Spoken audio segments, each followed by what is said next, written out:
The late summer resurgence continued in dramatic fashion last night. A thrilling extra inning comeback win over the Rangers. And we're back again tonight as we try and wrap up this two-game set with a sweep. It's D-backs baseball, presented by Major League Baseball, Diamondbacks, and the Texas Rangers. Good evening from Chase Field. Welcome to D-backs baseball. Steve Berthiaume and Bob Brenly here with you. D-backs have a good thing going here. They've won 8 of 10, and last night the latest version of something we've seen over the last couple of weeks here, Bob. The Tommy Pham factor is in effect. You know, he seems to find a way to affect a ball game, whether it's hitting the ball or taking hits away from the opposition. We've seen some tremendous defensive plays. August 9th against the Dodgers, took a hit away from Will Smith. He's more than held his own defensively, and then the big hits. August 15th at Colorado, this RBI double, 9th inning, the game-winning hit. They took 2 of 3 against the Rockies, and more defense in San Diego. More defense, gets great jumps on the ball, takes good lines. He's done it all. This was a big catch against Cronenworth behind Brandon Pfaadt to keep that game scoreless. And then more offense in the first game of the doubleheader. As the Diamondbacks won a 3 of 4 in San Diego, this big home run in the 5th put them ahead to stay. Yeah, broke the tie, put the D-backs ahead in what would be a win in game 1 of that doubleheader. Of course, they came back to sweep that doubleheader. And boy, last night was something else. Man, something else. I mean, the fans that stuck around to the very end of that ball game were treated to an outstanding comeback by the D-backs. Look, it's more than just one guy, but for a trade deadline acquisition, the Pham factor, boy, it's meant a lot here. Yeah, during his 12-game hit streak, you see he's hitting 300, 9 extra base hits, scored 10, driven in 13, and the team is 8 and 4 over those 12 games. And he's back in the lineup tonight as they try and take 2 from Texas. This is how winning streaks begin. Tommy Pham has the big hit. They win last night. Now today you turn the ball over to Zach Gallen. Yeah, especially here at Chase Field. Zach Gallen has just been nails here at Chase Field this season. A 10-1 record in his 12 starts, an ERA under 2. He loves pitching here at home. And he's up against the former Colorado Rocky right-hander John Gray in his 2nd season with Texas. So it's Gallen and Gray. Time now for the talking stick. Picks to click as we take a look at the Gallen-Gray matchup. And one thing about John Gray, he's coming off 2 really good starts. 14 innings pitched, only 1 run allowed on 8 hits over his last 2 starts. Who you got tonight? Well, with Zach Gallen starting, you'd like to think he can get deep into the ball game, but the bullpen has been used quite a bit lately. 7 pitchers out of the pen last night. They threw 159 pitches. They're going to need the bullpen tonight. Zach Gallen is not going to go 9 innings. He's probably going to go around 100 pitches or so. So the bullpen has got to pick the team up tonight. Well, you know what would help some of the pressure there is the offense, and Ketel Marte is my pick to click. Had the big home run that tied it last night. Look at these numbers against John Gray career. 419, couple of home runs. I got Ketel tonight as my pick to click. I almost took Ketel, but I tried to think ahead a little bit. Zach Gallen, as I said, isn't going to pitch 9 innings, so the bullpen's going to have to click along with Ketel. Managers always have to be a step ahead. Well, tonight's our big Diamondbacks Foundation broadcast fundraiser. Details on how you can get this personally autographed all-star print when we come back. D-backs and the Rangers back in a minute. D-backs baseball, presented by Major League Baseball, is brought to you by Jack in the Box. Score a free jumbo jack the day after the D-backs hit a home run. By Sanderson Ford. The best play on a new Ford is Sanderson Ford, Arizona's largest Ford dealership. And by Chaz Roberts, serving the Valley's heating, AC, and plumbing needs for over 80 years through 4 generations. Well, Diamondbacks baseball presented by Major League Baseball. Chase Field on this Tuesday night, just a minute or 2 away from first pitch. Finale of this 2-game series with the Texas Rangers awaits. From our field level position, we bring you back now. Thanks again for joining us. And I'm Todd Walsh, and I will tell you, we are just a few feet away from the epicenter of the raucous post-game celebration last night. The focus of that celebration, clearly the guy with the game-winning hit, Tommy Pham. And Diamondbacks fans, listen carefully to what he told us last night about his new team. This is a team that plays with energy, and I love it. You know, they're putting a jolt up me right now and giving me some life. It reminds me of when I got traded to Tampa Bay in 2018. You know, a team that's trying to take the next step and really get into the postseason. And we have some guys over here that are really good players, and I think we can make it happen. Sounds like a plan. As Torey Lovello reminded us last night, there is a certain passion that Pham brings to the table about everything that he does. And clearly this team was lacking in that area. First pitch right after this.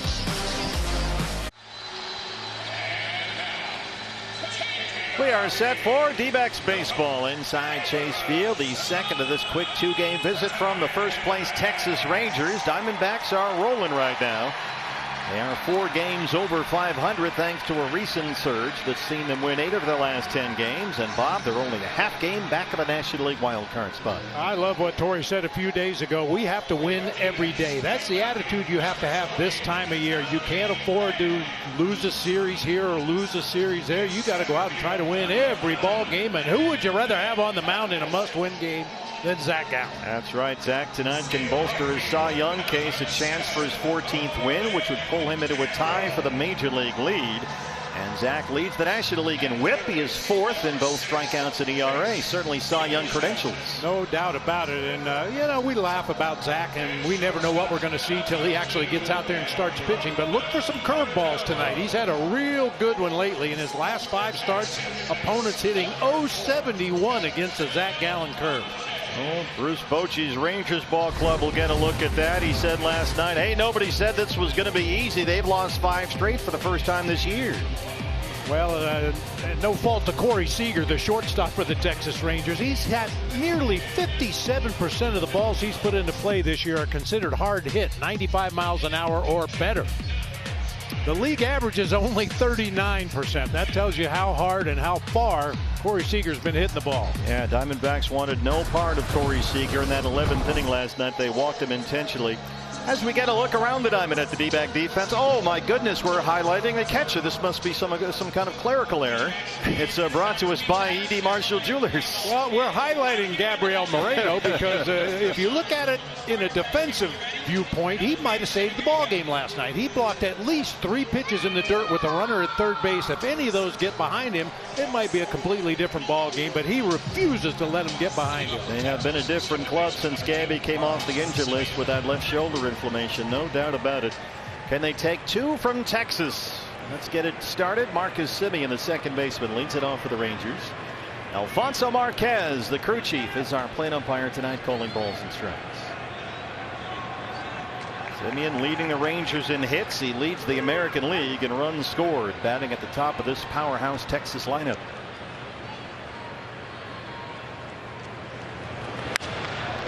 Jumps on the first one from Gallen, but hooks it foul.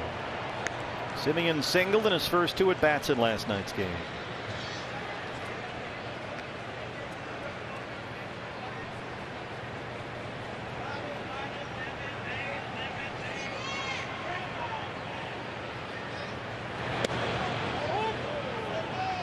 There's the slow breaking ball from Gallen, just missed. It's 1-1.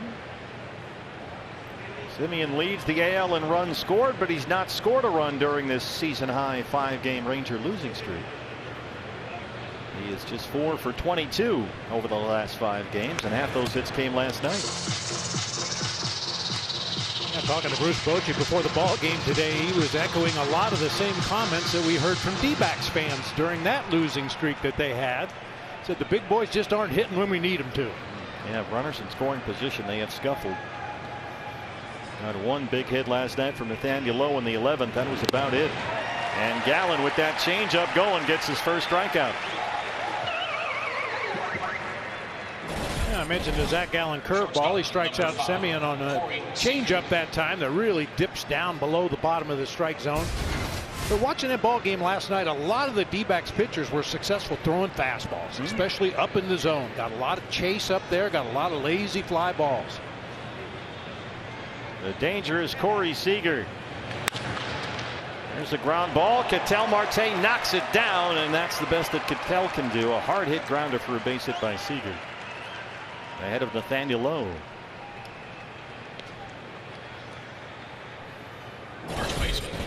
A good effort up the middle. Seager does not run extremely well. Probably average speed at best. It was in and out of the glove of Ketel Marte right there. Now you need that ground ball. Here is Lowe, who got the big 2-run double in the 11th last night that gave the Rangers at the time a 3-1 lead.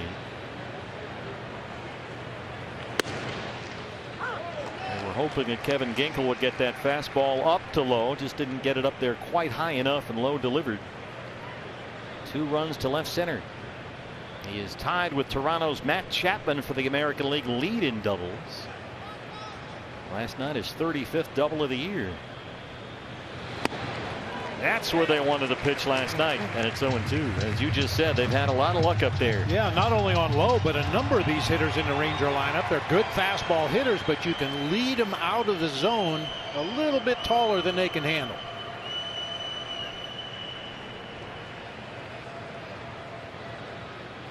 And Lowe's had an effective bat for them lately. He's hit in 4 straight games, 6 of 7 for the Rangers, and is hitting .300 since the All-Star break.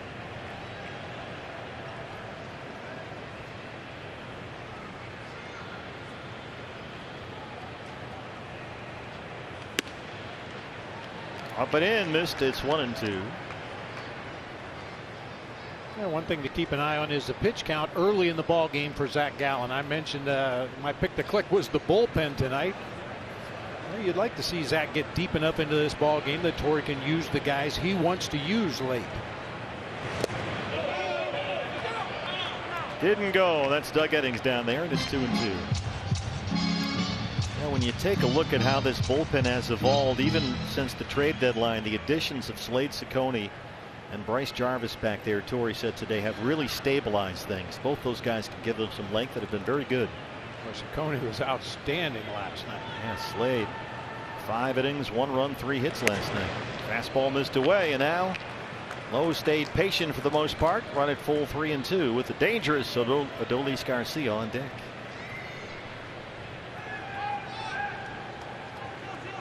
Garcia homered here last night. 3-2 to Nathaniel Lowe. Seager holds it first. Swing and a miss. Got him with a fastball. Second strikeout for Zach. Strikeout number 123 on the season for Nathaniel Lowe. That's why Seager was not in motion over there at first base. Sometimes you'll start the runner in hopes of staying out of a double play, but Lowe is a big time strikeout candidate, and Gallen gets him. Here is Garcia, 3rd in the American League with 31 home runs. He hit a bomb onto the home run porch in left center last night. That one's fouled away out of play. Yeah, this was a no-doubter. Gave the Rangers a 1-0 lead in the 7th. Boom.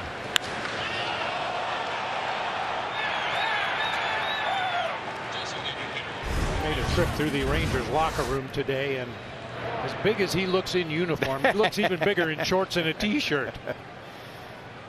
The only run given up by Slade Ciccone last night. Garcia also strikes out a whole bunch. Like that.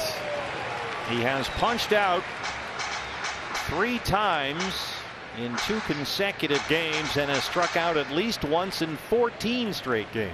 That's 25 strikeouts in his last 53 at bats. And over that stretch, he's hitting only about $150.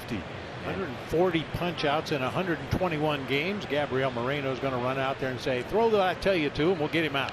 But on the other hand, he does lead the American League in RBI, so it's a little feast or famine for Garcia. I guess you'll take the strikeouts with the runs batted in.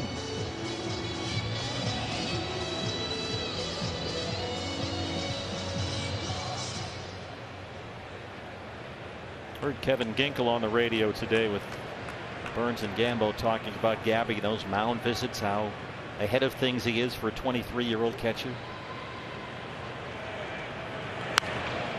Got it.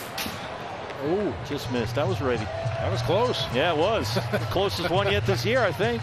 Almost hit the governor.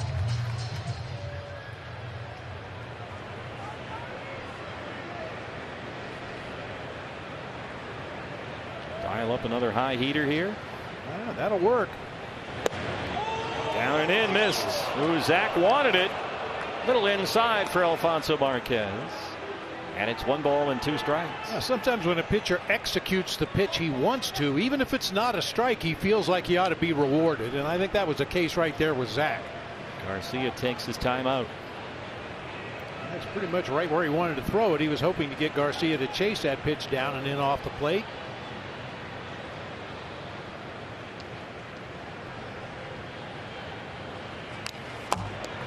Went after that one up and away, but just did get a piece. Well, Zach Gallen has been his old Zach Gallen self as of late, unbeaten this month. 2-0 in 4 August starts. He's allowed only 6 runs over those 4 starts. And he pitched well enough in the other 2 games where he took a no decision. He could have very easily won those games had his offense provided anything. And he's finally able to get Garcia away on a changeup. 3 strikeouts in the first for Zach. Diamondbacks coming up against John Gray. Gallen off to a good start.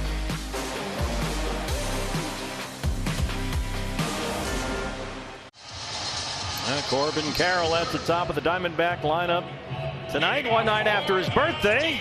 Let's get a look at the Diamondbacks batting order. Tommy Pham with that big walk-off double in the 11th last night. The reason we're highlighting him, obviously he was the star of the game, but it came to the opposite field the same way Evan Longoria got a hit earlier in the ball game to the opposite field. A couple of veteran players trying to espouse what Torrey wants. He wants to see more opposite field drives, and Tommy Pham provided a big one last night. The whole field approach. Corbin snagged by Simeon, who makes a nice play to get it started behind John Gray. The big right-hander out there for the Rangers after 7 years in Colorado. Now his 2nd season with Texas. He's been very good lately, but still searching for some consistency. Yeah, shut out the Giants 2 starts ago over 7 innings on only 2 hits, and then last time out against the Angels gave up 1 run in 7 innings with 6 hits allowed. Yeah, he's had some starts where he should have been suing for lack of support. Yep. Marte at second. Phenomenal numbers career versus John Gray. Ketel's home run last night is 20th of the season. That dramatic 9th inning towering fly ball off of Aroldis Chapman that tied it up 1-1. And Gray with a slider, and it's 0-2. Ketel career 15 for 33 against Gray. A couple of homers.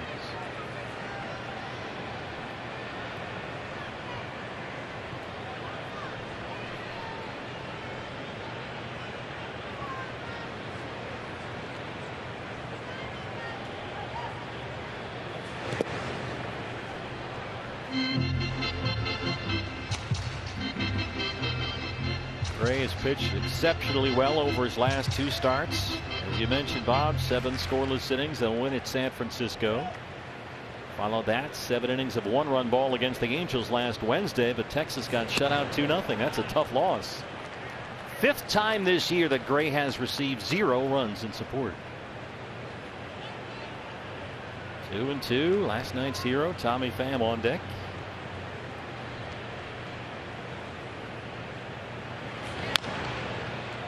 Let's get a look around the diamond now at the Rangers defensively. That's provided by E.D. Marshall Jr.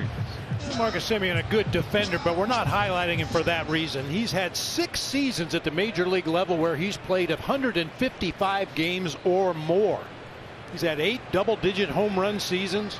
Had a high of 45 homers for Toronto back in 2021 as Marte goes down on a high fastball. Marcus Simeon is one of those guys, if you're not a teammate of his or a fan of his team, you probably don't even realize how good he is. In there every night, our Casino, Arizona player to watch, Tommy Pham, bats 3rd. A 12-game hitting streak. 5 doubles, a triple, 3 homers. He's knocked in 13 runs in those 12 games and scored 10 times. There's the strike, and it's 0-1.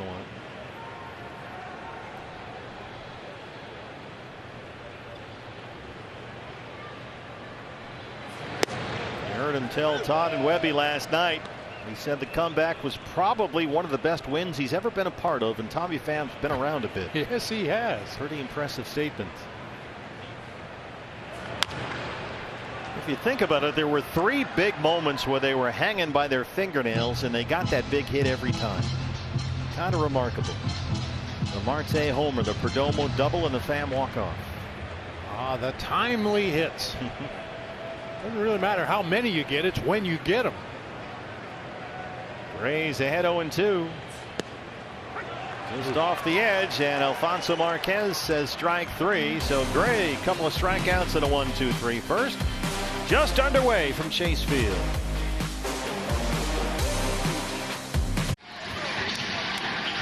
Just getting started here at Chase Field. D-backs and the Rangers. Tonight, the Arizona Diamondbacks Foundation presents our annual D-backs Give Back broadcast fundraiser, which helps provide opportunities for Arizona's youth to play sports and pursue a quality education. Log on to dbacks.com/giveback.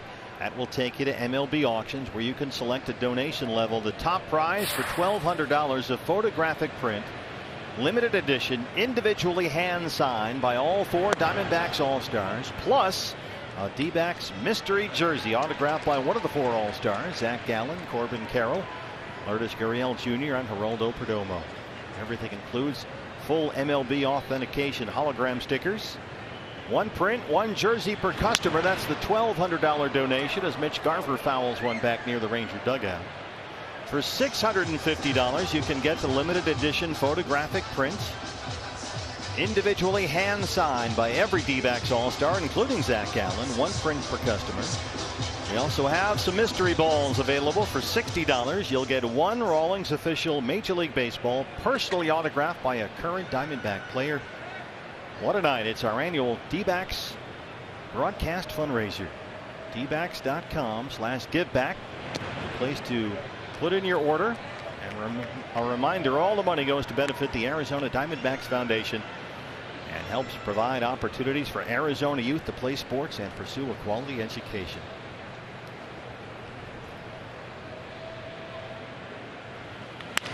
Back up the middle, and Garver rolls it into center. Second hit allowed by Zach Gallen. A single starts us off for the second. Now we have copies of everything up here. We have a lot of goodies here, Bob. Yes, we do. You have one of the mystery balls. This is the $60 donation. So this could be signed by any current player. Guess who? What do you got in there? Not much of a mystery when it says Marte right on the box, Well, but that helps. that's a Ketel Marte signature. It's got the hologram Major League Baseball authentication sticker on it. This is our fantastic photographic print. Individually hand signed by all 4 Diamondback All-Stars. That's a $650 donation. We only have 100 of the top packages available. Only 100. $1,200 gets you the photographic print, all individually hand signed by each All-Star, plus a mystery Diamondback jersey autographed by one of the 4 All-Stars. We only have 100 of those. You can get that whole package for $1,200. All the money goes to benefit the Arizona Diamondbacks Foundation, as Jankowski lines out to Corbin, and there's one away. I mean, this is a really, really nice print. You can get this framed, hand signed by all 4 All-Stars right there. Yeah, it looked great in your office, with rec room at home. And how about this item right here? Corbin Carroll autographed jersey, and this is the real deal. This is not a souvenir giveaway. This is an actual jersey. And so those are the items you can purchase as part of our broadcast fundraiser. We do this every year to help support the tremendous work done by the Arizona Diamondbacks Foundation. dbacks.com/giveback. We have the web address on the screen right there, top left. That will take you to MLB auctions, and that's where you can select a donation level. As Jonah Heim, the All-Star catcher, steps in and looks at a strike.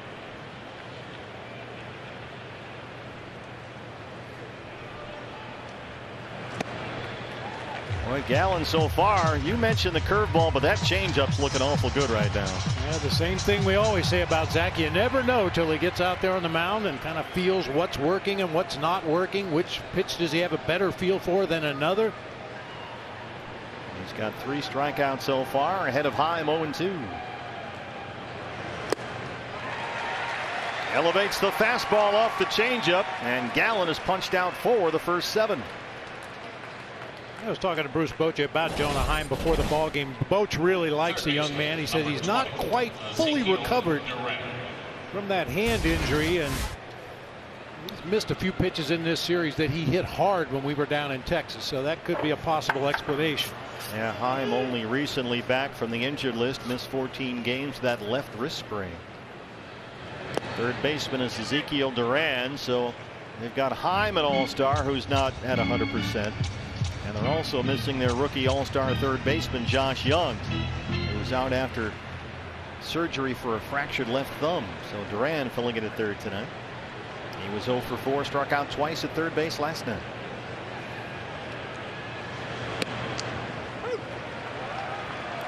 The Arizona Diamondbacks Foundation annual D-Backs Give Back broadcast fundraiser underway right now. dbacks.com/giveback, the place to go. And select your donation level. We only have 100 of our $1,200 donation packages. The photographic print and the mystery D-Backs jersey, all hand signed, only 100 of those. You can get both items for a $1,200 donation. If you want just the print, limited edition now, we only have about 500 of those. $650 gets you that. And signed by each D-Backs All-Star: Zach Gallen, Corbin Carroll, Lourdes Gurriel, and Geraldo Perdomo. I would think, Bob, that considering what's happened this year and what may happen at the end of the year in terms of the postseason awards, something with both Zach Gallen and Corbin Carroll's signatures alone would make these items worth the money. Yeah, I mentioned that last night. I'm not much into memorabilia, but those who are, this could be a really big item come the end of the season if the awards go where we think they're going to go. I mean, that's a potential Cy Young winner and Rookie of the Year winner in the same season, personally hand signed for you. As Duran rolls one into left, a base hit. 2 on and 2 out now for Taveras.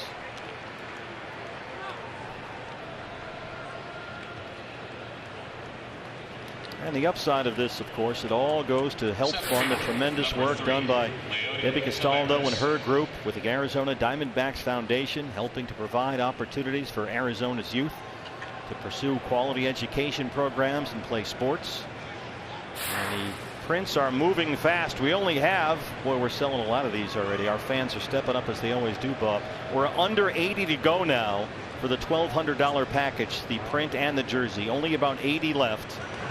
And we only have about 350 of our 500 prints left. So these are moving quickly. dbacks.com/giveback takes you to MLB auctions, and that's where you can select your donation level. Don't forget, we do have a $60 option, the mystery ball, personally autographed and authenticated by a Diamondback player. Fastball on the corner to Taveras, and a big spot here for Gallen. 2 on and 2 out. I'm a big fan of the mystery ball myself. You know, you get it and it's like Christmas morning. Yeah. Open it up and see who you get. Of course, I always shop on the bottom shelf. On the ground right to Walker. Christian will take it himself, and Gallen strands 2. Bottom 2 coming up. Diamondbacks and the Rangers, no score.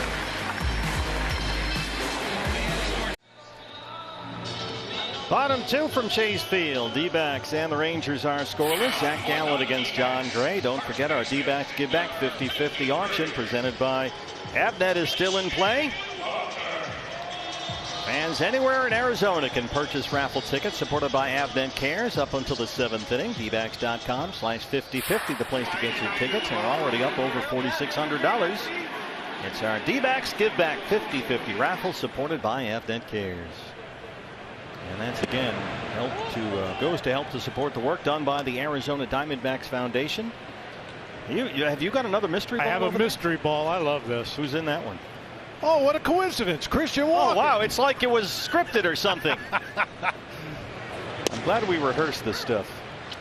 Well, and it's not game used or game hit. Otherwise, there'd be a flat spot on it. That's right. Kirsten leads off the second against John Gray, who worked a 1-2-3 first with 2 strikeouts. Walker 0 for 4 last night, trying to drop this one into very shallow left, and he finds acres of space out there. Well, Christian has given John Gray fits over the years. He's now 11 for 27 career, including a couple of home runs. That probably won't go on Christian's highlight reel, but effective nonetheless. Gets jammed with a fastball in that time, but a leadoff single into shallow left field. Hopefully jumpstart this D-Backs offense tonight. Leadoff man aboard for Lourdes. One of the 4 authenticated signatures on both our jerseys and our photographic prints. They're going quick. dbacks.com/giveback web address. Top left of your screen. Lourdes is the DH tonight. He singled in last night's win and has hit in 3 straight games, 7 of his last 8.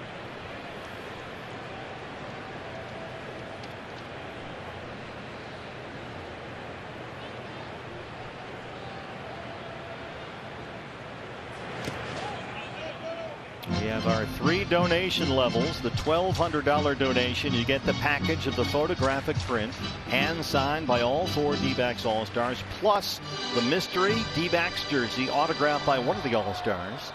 That's the $1,200 level. For $650, you get the photographic print, limited edition, individually hand signed by all 4 All-Star players.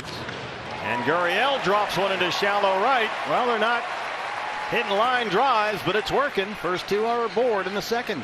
They all count. Couple of soft line drives, one to left, this one to shallow right field. Got it cooking now with Alec Thomas making his way to the plate. He needed every bit of that 34.5-inch bat. Hit that right off the very end of the bat. Dropped it into right field. Chance to strike first with Alec up there, who's really hit the ball well lately. He singled in last night's game and has put together a 4-game hit streak. Walker is at second. Gurriel's at first. No outs. No score in the second. Zach Gallen and John Gray. Fastball at 96 is there. Alec in his last dozen games is hitting nearly 370. He's had a pretty lively bat as of late.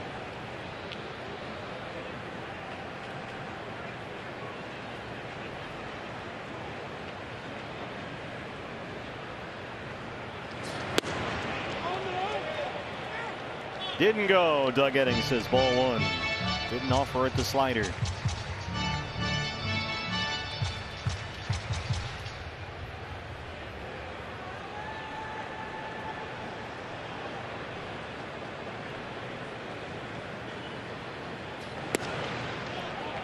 Tried it again, missed down there. And Alec is ahead, 2 balls and 1 strike.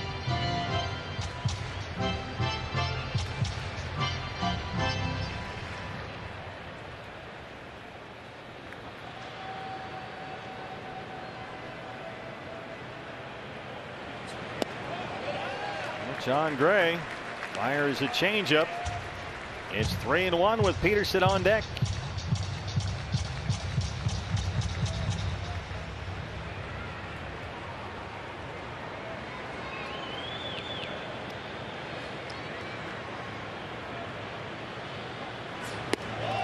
Missed up and in, and they're loaded. First 3 have reached in the Diamondbacks' second. Hey, when the D-backs hit big, you win big. Get a free jumbo jack with a large drink purchase the day after the D-backs hit a homer. Well, here's a chance for Jace Peterson to make his Diamondback mark. 213 on the year. Christian Walker's at third base. Lourdes Gurriel Jr.'s at second, and Alec Thomas aboard at first.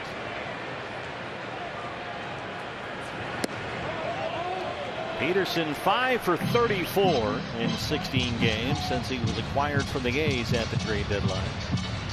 The start at third base tonight against the right-hander.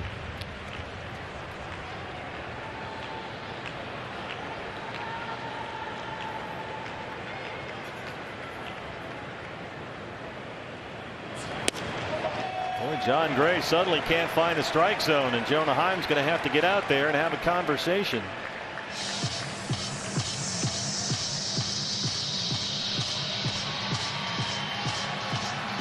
Six consecutive balls by the Ranger right-hander.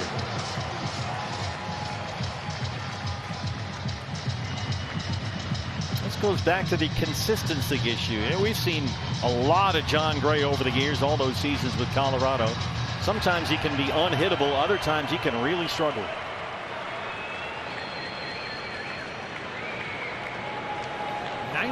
Career starts. This is number 20 for John Gray against the Diamondbacks in his career.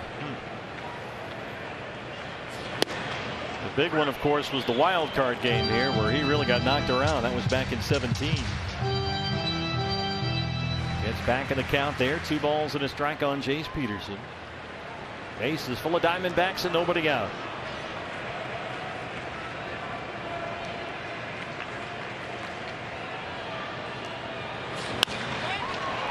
Bounce to second. Simeon for 1. Seager turns it.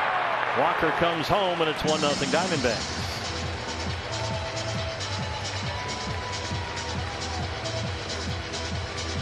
I'm sure he would have liked to do more damage, but the D-backs take an early lead here in the bottom of the second. So Gray gets 2 quick outs. Run comes home. Gurriel into third for Gabriel Moreno.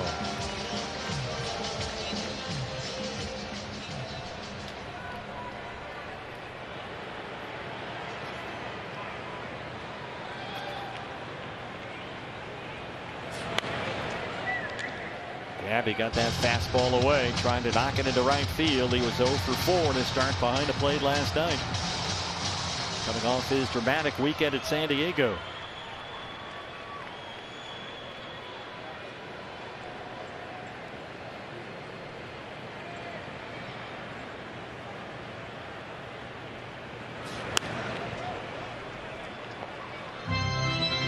Gabby has 7 hits and 7 RBIs in 7 games since he came off the injured list.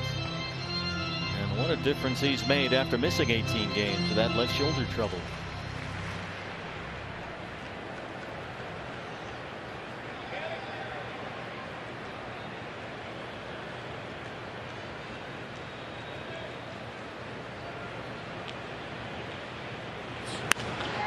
That one bounces through. Gabriel Moreno brings home Gurriel, and it's 2-0 D-backs. Boy, the kid is something. They're a different club when he's on the field. There's no doubt about it. Well, we've talked about his approach many times. Up until 2 strikes, he'll try to take a shot to drive a ball in the gap or out of the ballpark. But then with 2 strikes, he just tries to get the bat on the ball, let it go wherever it may. That time he found that hole in the right side to drive home a run. Well, they had bases loaded, no outs. They do have 2 runs home. And now here's the number 9 man, Geraldo Perdomo, who had one of the big hits late last night. Geraldo sees Duran way back at third. All kinds of room over there, but he can't get the bunt down on the sliders. And it was Perdomo that had the hit last night that might get overlooked a bit, but boy, it was critical to the comeback. That 2-out RBI double that set the stage for the Pham walk-off winner.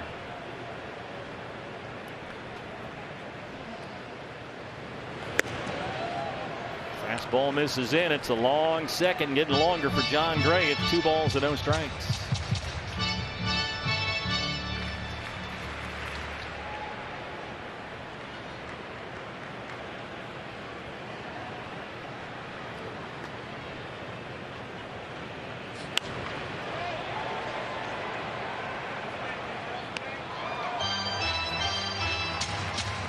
John Gray put together a phenomenal run through May and into June this year. He won 5 consecutive starts through 34 innings and gave up only 3 earned runs. But he has not been as effective lately. Not getting the run support he could use. Sliders his strike. Go back to June 2nd. John Gray was 7-1. But then in his next start, threw a complete game against the Cardinals, had 12 strikeouts and lost 1-0. And that began a stretch over his last 11 starts in which Gray has won only twice. Didn't get the call that time. Slider didn't get there, says Alfonso Marquez. The count is full, 3-2. Well, it's a good take right there to run the count full. Now Gabby will be on the move over there at first base. Hopefully Geraldo can find a gap or a foul line here and tack on another one. 3-2 to Geraldo Perdomo. Here goes Gabby. Good take there by Perdomo. The lineup turns over. Second walk in the inning issued by John Gray, and that's going to get Mike Maddox out to the mound as Corbin Carroll comes up. I think he just needs a hand on his left shoulder. The comforting, guiding hand of the veteran pitching coach, Mike Maddox. Let's just talk here a minute, will you? How you doing? All right. Every mound visit throughout his career as a pitching coach, that's the protocol. I'm going to put my hand on your left shoulder. I'm going to tell you what you need to do to get out of this inning, and you're going to do it. Well, a chance for Corbin, who grounded out on the first pitch he saw to lead it off. Corbin turned 23 years old yesterday, had most of last night off on his 23rd birthday, but popped out to the catcher as a pinch hitter in the 11th inning. 2 runs are in, 2 on and 2 out. Moreno at second and Perdomo's at first.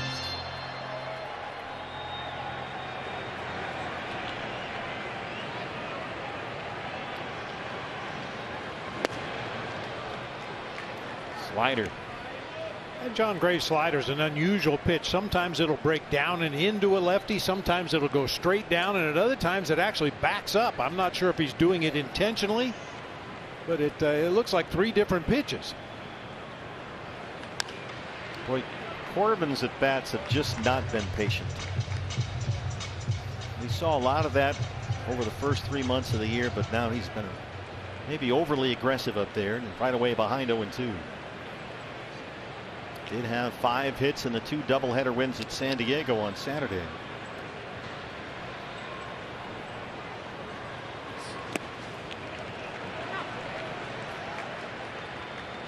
He's seen a steady diet of hard in, soft away. Breaking balls down in the zone, 1-2. Yeah, a lot of short breaking balls that bounce just in front of home plate or right on the plate.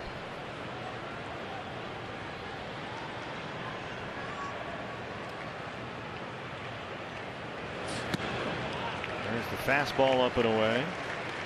Corbin last homered July 23rd at Cincinnati when he hit one over the hitter's background in deep center onto that steamboat thing. That's out there. right. Been a while. Yeah. Since then, 26 games, he's hit about 230.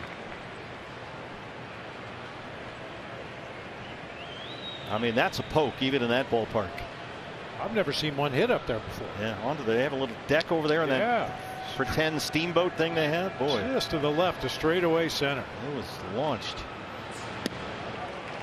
A little more selective here. They try to slider again. He doesn't offer, and Corbin's come back to run it full. 3-2 with Marte on deck. And this is a long inning here for John Gray.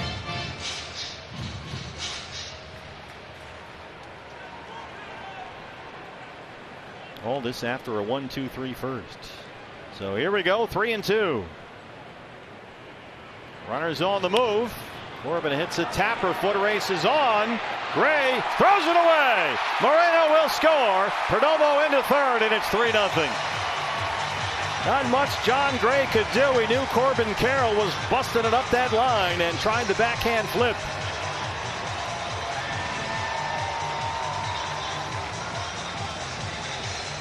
That speed will make you do some funny things on the field sometimes. John Gray, a veteran, pretty good defender out there on the mound, but tries to make the glove-to-glove flip to Nathaniel Lowe.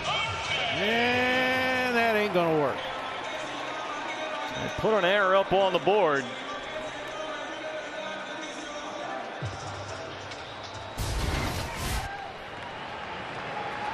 Chance for Cattell, who struck out against Gray in the first. Keep in mind, he has tremendous numbers career against John Gray. 15 for 34.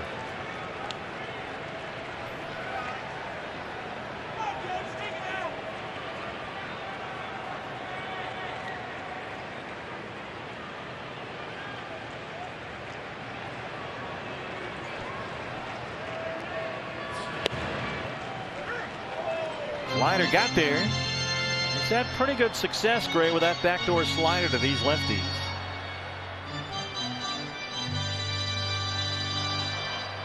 Perdomo's at third. Corbin Carroll's at first. 3 runs already home.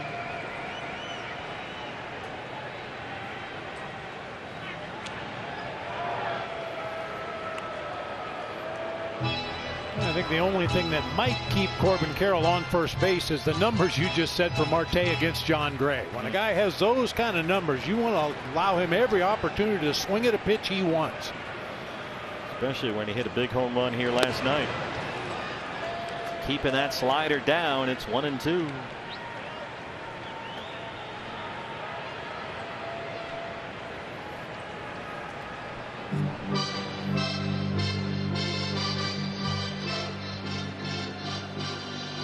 Crazy numbers. Got a lot of room on that right side of the infield. Marcus Semien, the only defender really, with Nathaniel Lowe holding on Corbin Carroll. A lot of room on that right side for Cattell. Corbin holds. Marte slaps a curveball foul. Well, Cattell against Aroldis Chapman said he knew Chapman wasn't going to give him a fastball. He got a splitter. He went up there looking for it, and he delivered. We'll talk about having a game plan. Yeah. He said he just planted that back foot and hit it, and boy did he.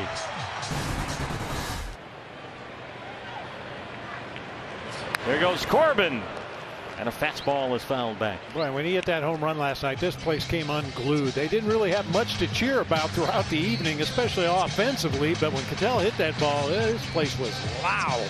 With 1 out in the 9th inning, tied the game 1-1.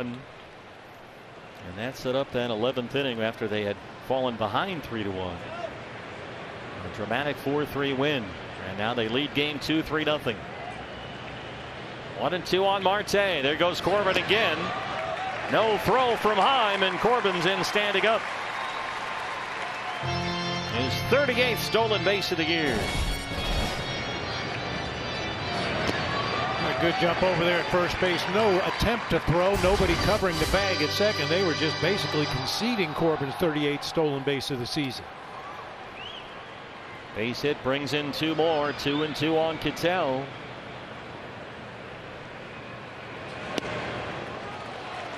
Didn't get that slider to come back, and it's full.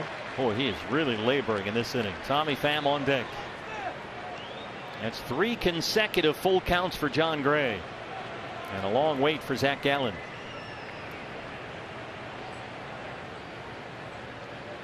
Three-2.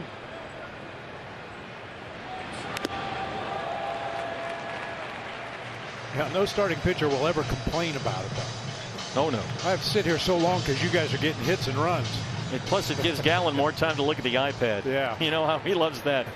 Gray had a 1-2-3-11 pitch first. He has thrown 38 pitches in this second inning. Wow. Marte, the 8th man to bat in the D-back second. Again on 3-2. Got him. But the Diamondbacks get 3 across. We'll talk to Debbie Castaldo on our D-backs broadcast fundraiser coming up next.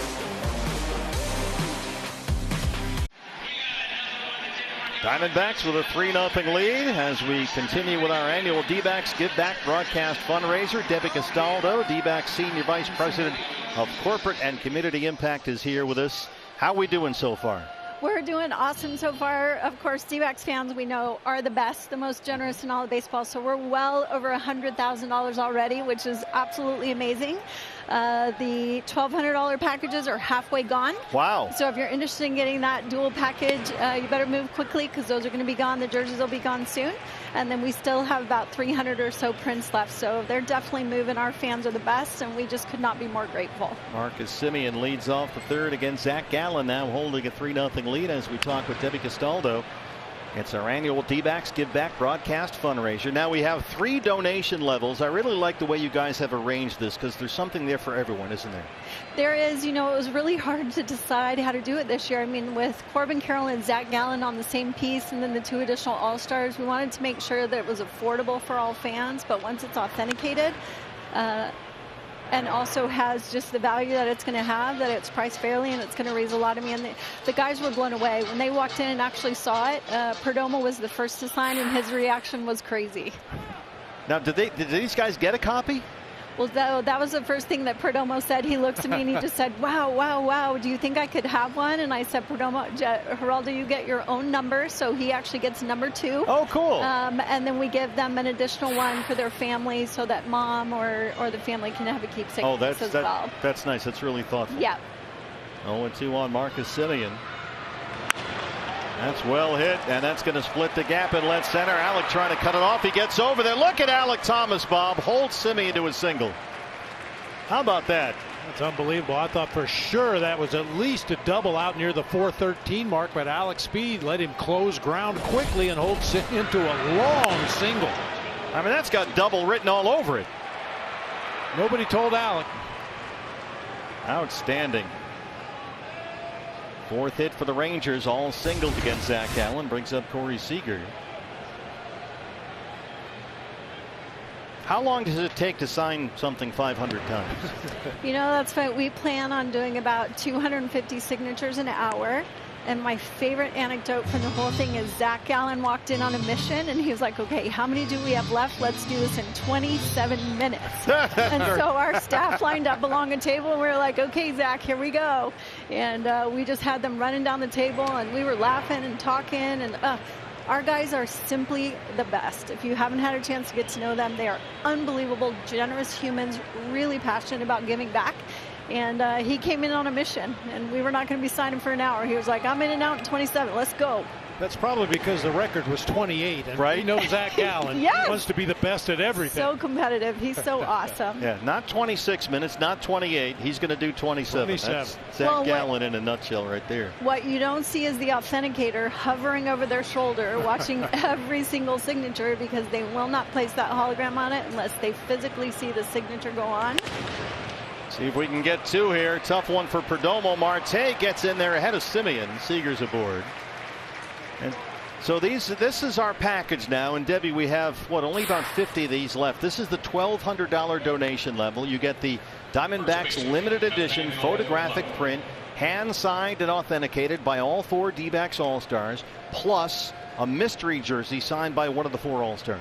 Yeah, that was awesome. So we thought we might do jerseys this year. We ordered the jerseys early on, and then once all 4 guys made the All-Star team, we were like, oh my gosh, let's use this jersey and have some fun. And that's a nice problem to have. Give fans a chance who may not necessarily have a chance to get an autographed jersey, and clearly it's something that resonated really well. It's the teal version, which everybody just loves, the new teal. So we had a lot of fun with it, and they're moving quick. Yeah, they sure are. We only have fewer than 50 left now of the 100. That's the $1,200 donation level where you get both the print and the jersey. We do have a number of prints left, but we're running out quickly. We've already sold about 200 by my count, and those are moving quickly. That's the $650 donation.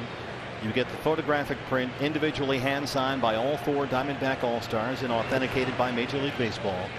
Now, Debbie, Bob and I were saying, what a year to do this, because just the print alone, let's say, you might end up with Corbin Carroll as the Rookie of the Year and Zach Gallen as the Cy Young winner. To have both those signatures from this year on one print, that's pretty amazing. That was not lost on me. This was an idea. I was in my car listening to sports talk radio, and as they were talking about the potential for All-Stars, this was before the game, I was like, oh my gosh, what if we could actually have a number of All-Stars all on one print? And so this is actually size. So for all the fans that bought the 20th anniversary painting a few years ago, it's the same size. So if you bought that one, then you can buy this one too. That's cool. Yeah, and then you mat it and frame it, and then you're just your sports collection, your sports room looks amazing with these unique and really special pieces. Boy, that's really well thought out to make them the same size. I didn't think of that. Good call by you guys. There's a walk to low. Well, Deb, I got to tell you, I like to shop the bargain bin. These autographed baseballs, not only is it a mystery, you never know who you're going to get till you open the thing up, and I just happened to grab one, and it was Alec Thomas as he was making that great play out there in center field. Alec signed the ball right there. It has the authentication hologram on it right there. I shop the bargain bin. Our mystery ball fundraisers have always been really fun. We had one just a few weeks ago and sold out before first pitch, and we just thought, oh my gosh, we should have had more baseballs available for fans. We were blown away that we sold out all of our baseballs before we even got to first pitch that night. Allen's got to be careful here with Adolis Garcia. Skies one along the right field line. Let's see if Walker can get there, but it's behind the screen. Yeah, the mystery ball, that's a $60 donation. And that's one Rawlings official Major League Baseball, personally autographed by a Diamondback player and authenticated by Major League Baseball. And these are moving fast, folks. dbacks.com/giveback. We'll leave the web address up there. That's top left of your screen. dbacks.com/giveback. That takes you to the MLB auction site where you can select your donation level.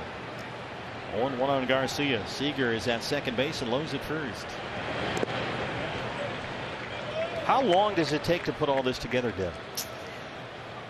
We start working on ideas in the beginning of the season, and then we see what trends emerge or what exciting moments emerge as the season goes along. And this conversation started as we were watching just the excitement around the players and the possibility of having 3, 4, 5. The print was actually partially designed, and wow, what a play. Perdomo for one. Marte, and they roll it. What a double play behind Zach Gallen. And a 0 goes on the board in the Texas third. We'll continue with Debbie Castaldo in just a minute. What a night for our D-backs Give Back broadcast fundraiser. They are going fast. It's 3-0 D-backs. Back with Deb right after this. We are back. Our items are going quickly. Dbacks.com/giveback, the place to make your donation. It's our D-Backs Give Back broadcast fundraiser, which helps provide opportunities for Arizona's youth to play sports and pursue quality education. We're here with D-Backs Senior Vice President of Corporate and Community Impact, Debbie Castaldo. As Tommy Pham leads off the third, it's 3-0 Diamondbacks. The Arizona Diamondbacks Foundation, Deb, this is a big project. It's one initiative, but this is just part of a whole bunch of stuff you guys do year round, isn't it? Yeah, we surpassed 80 million in giving just last year, and so we are hitting some really important milestones. We are on a mission to give away $100 million, and so that's not too far away, and our fans help us do a lot of that with their support, and so do our players. We are very lucky to have a culture where the players love giving back. They were out at schools today. We've got 8 school visits over the next 2 weeks, and Zach Gallen himself is going out, Scott McGuff is going out, Herrera was out today, and so these guys are just extraordinary. We are really, really lucky to have this team. I love the word impact, because that stuff makes an impact. Getting out to schools in front of kids, doesn't it? Yeah, we did a Zach Gallen book this year with one of our corporate partners at Honeywell. It's adorable little books, a STEM book. And Zach is actually going to the school to deliver his books. Oh, wow. Baxter, Zach, and the Half Moon Attack. And it's a really cute, whimsical book. And Zach is actually going to go deliver it to some classrooms and read to kids. And he's just a really special, unique guy. Well, Simeon with a terrific play takes a base hit away from Tommy Pham to lead off the bottom of the third. I can see Zach getting into that. He'll have fun with that. He's awesome. Yeah. I bought a print. I mean, I'm such a fan of these guys. I want one for my office. So break the news to my husband, I bought a print. So I want one for my office. Good These for guys, you. this is one of my favorite teams we've ever had, and we're very lucky to have them, and so I had to have a copy for myself. Christian Walker singled and scored in that 3-run second against John Gray. As we chat with Debbie Castaldo on our D-Backs Give Back broadcast fundraiser. Bob Brenly keeps pouring through mystery balls over there. He's like a kid at one Christmas. left. I couldn't resist. I've gone through the first 3. You have to give those back, you realize. No, I hate to come tell on you. now.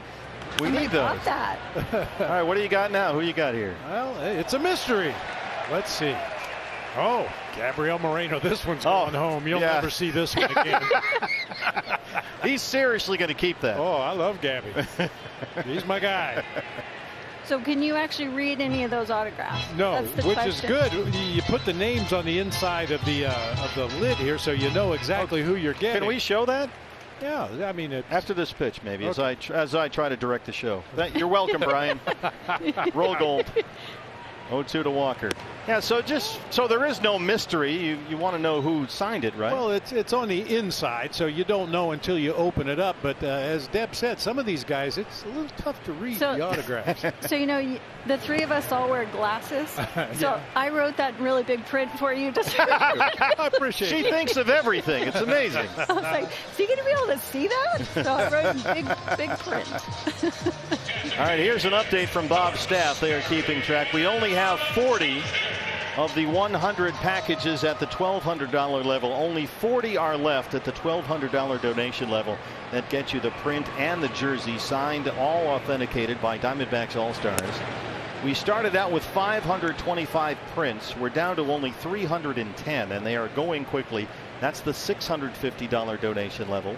The limited edition photographic print, individually hand signed by all 4 Diamondback All-Stars and authenticated by Major League Baseball. 1 print per customer. Signatures are Lourdes Gurriel Jr. right there. Zach Gallen, Corbin Carroll, and Geraldo Perdomo are 4 D-Backs All-Stars in 2023. And we're here with our All-Star Debbie Castaldo, who helps coordinate all of this. Hard hit, backhanded by Seager at shortstop. And a low throw. Deb, thank you so much. Thank you guys so much. Thank you to the fans. You guys are the best. We love our D-Backs fans. Couldn't do it without you. The great Debbie Castaldo. Dbacks.com/giveback. It's 3-0 Diamondbacks after 3.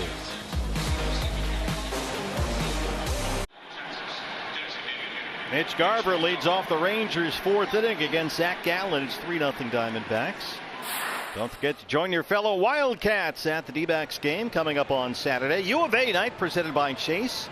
$40, a special event ticket pack gets you your game ticket and this awesome D-backs U of A co-branded tee. How much stuff have you got over there? I'm just rat holing all of it. I'm putting it all in the trunk as soon as the game's over. He's got his mystery balls and his U of A t-shirt. Tommy Pham is there, takes a base hit away from Garver. Right. I noticed you have another shirt over there. Yeah, you know, we love the U of A shirt, but this is one of the shirts you can get with the deal we have going tonight. This is an autographed Zach Gallen jersey. Now that's the actual Major League jersey. Yeah, this is legit. This is the real deal right here. Zach signed the number 3 on the back. You see Corbin Carroll's over there signed on the number 7. These are really nice. Authenticated by Major League Baseball. The sticker's right on the back of the number there. These are the actual game jerseys. They are not game worn, but they are game jerseys. And that goes with our $1,200 donation package, part of our Diamondbacks Foundation Give Back broadcast fundraiser. All to raise funds, helps provide opportunities for Arizona youth to pursue a quality education and play sports. Travis Jankowski is the hitter.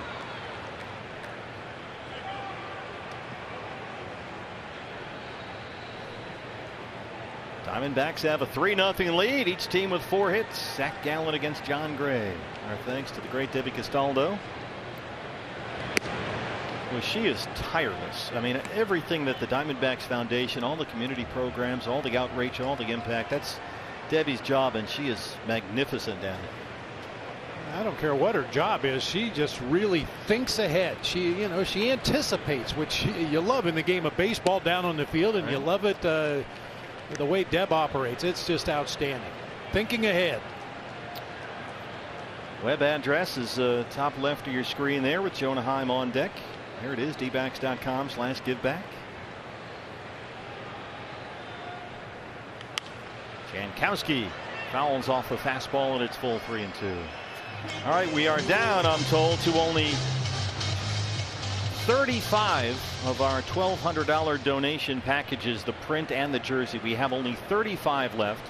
1 print and jersey per customer. They are going quickly at $1,200, that donation level. dbacks.com/giveback, and Gallen gets strikeout number 5. So only 35 of those, and we're down to our final 300 prints at the $650 level. Just dots a fastball right there on the inside corner. Jankowski hit a ball hard to right field, his first at bat of the ball game, caught out there by Corbin Carroll. That time just couldn't pull the trigger on a well-located heater. 2 outs for the all-star catcher Jonah Heim, who struck out against Gallen in the second. And yes, he went, says Doug Eddings. It's 0-1.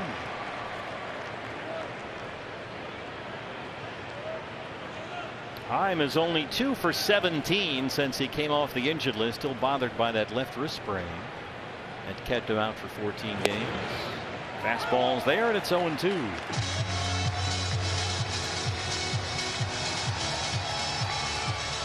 Heim is a switch hitting all-star catcher. 13 of his 14 home runs have come from the left side. But that left wrist problem has sapped a lot of his power, and he swings at a fastball. Up and in, a 1-2-3-4. 6 strikeouts through 4 for Zach Gallen, who has a 3-0 lead. Alec Thomas will lead off the Diamondback fourth.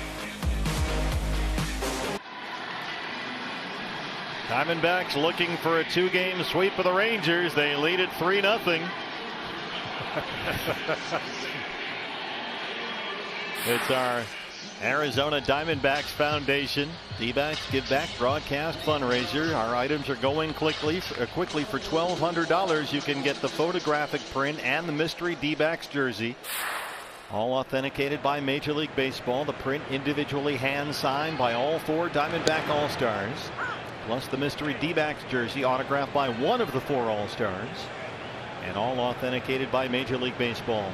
We have only about 30 of those left, I'm told.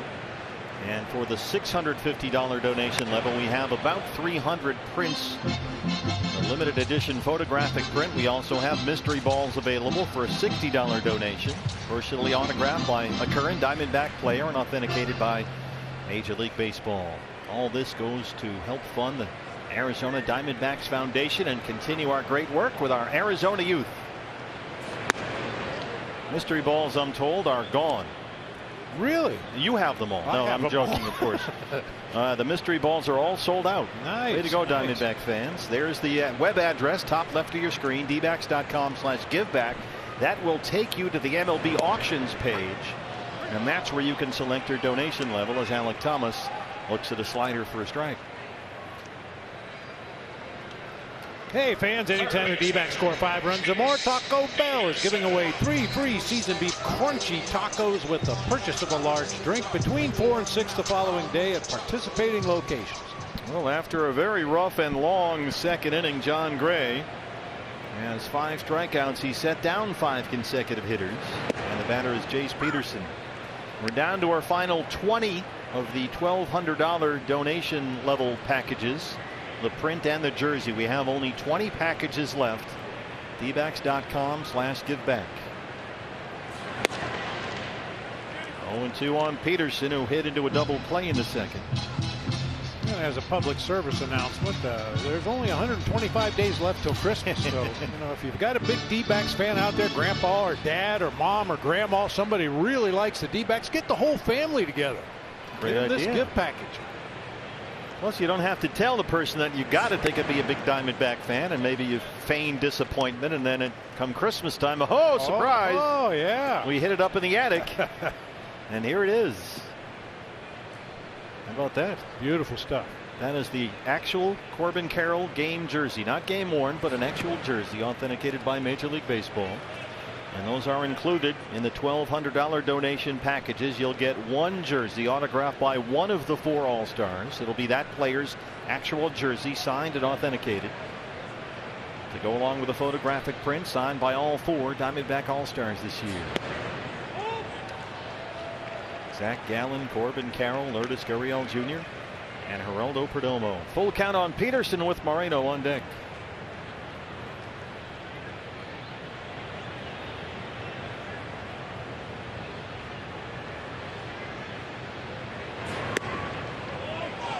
Third walk issued by Gray, missed with a fastball, and Jace is aboard with 1 out for Gabby.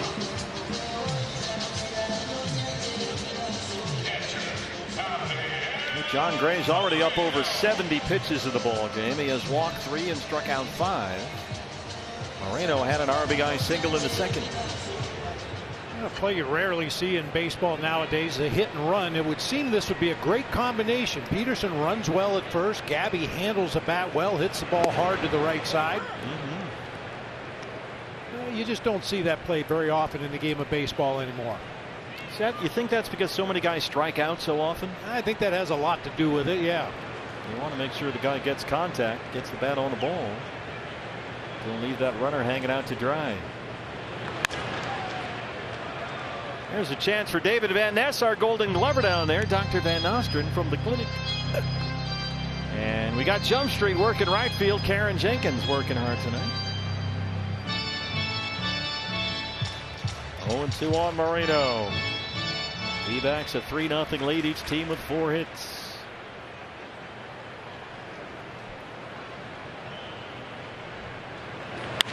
Gabby throws the bat at it.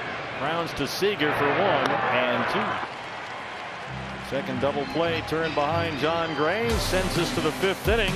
3-0 Diamondback lead. The Prince are going fast. dbacks.com/giveback, the chance to get yours.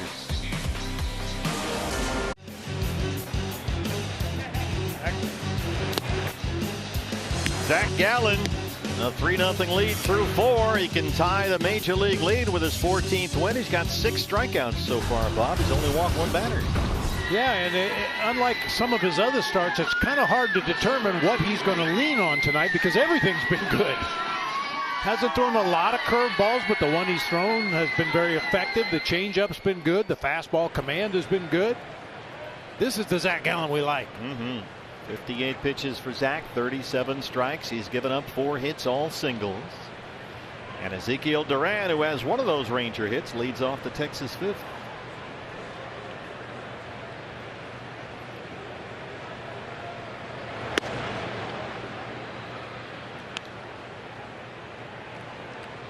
Gallen has won back-to-back starts. He beat the Padres with 6 scoreless, 8 strikeouts here at Chase Field. That was 10 days ago. And Followed that with another win over San Diego at Petco Park. That was last Thursday. Held the Padres to 1 run in 6 1/3. And so far tonight, 60 pitches, 38 for strikes.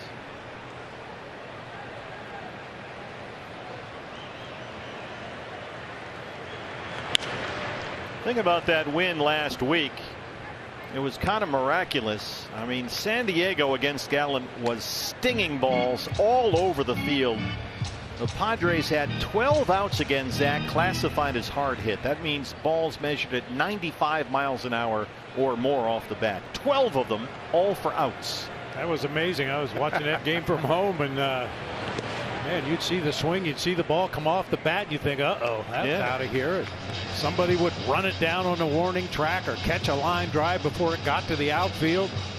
He only had 3 strikeouts in that game last week, but to say the least was not missing any bats. But he's back on strikeout form tonight. He's punched out 6, and it's 2-2 on Duran.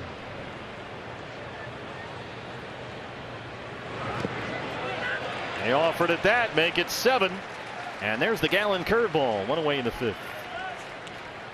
He struck out 3 in a row. Boy, that thing takes the break in a hurry. Down into the dirt. Duran cannot check.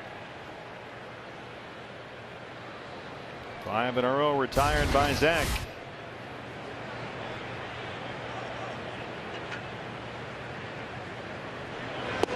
Center fielder Leody Taveras looks at a strike. Back to the curve.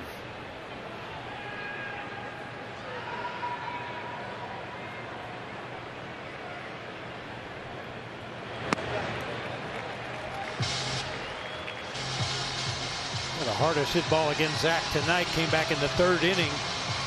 Adolis Garcia grounded into a double play, 110.5 miles an hour. But other than that, there hasn't been a lot of contact, certainly not a lot of hard contact. 4 hits, mostly bloop singles. Taveras doubled and walked in last night's game. Having a career year, their 24-year-old center fielder.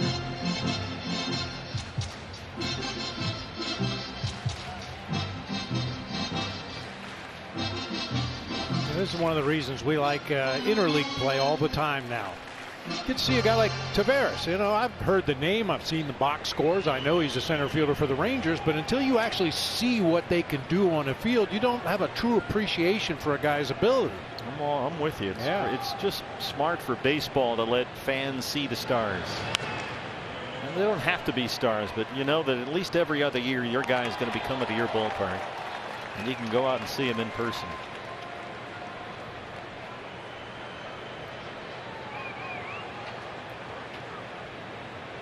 Gallen has retired 5 in a row. He struck out the last 3, and here's the 1-2. Swing and a miss. Gabby's got it. And Gallen has struck out 4 consecutive Rangers and 8 in a ball game.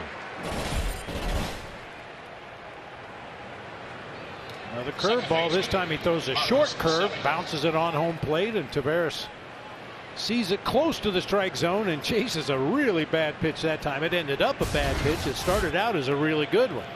Zach had 3 strikeouts in the 1st. He can strike out the side in the 5th if he can get Semien here. This one is clobbered to deep left center. Marcus Semien hits it high off the wall. Alec is over there, and Semien standing at second with a double. The first extra base hit off Gallen, and boy, he just missed a home run. Goes back to what we were just talking about last week against the Padres. Some hard, loud contact. Yeah, 100 miles an hour off the bat that time to the gap in left center field. That's the 7th ball put in play over 95 miles an hour. Only 3 of those have gone for hits, however. Semien had 2 hits last night. 2 more hits tonight. A 2-out double ahead of Corey Seager. Don't want to let things get out of control here.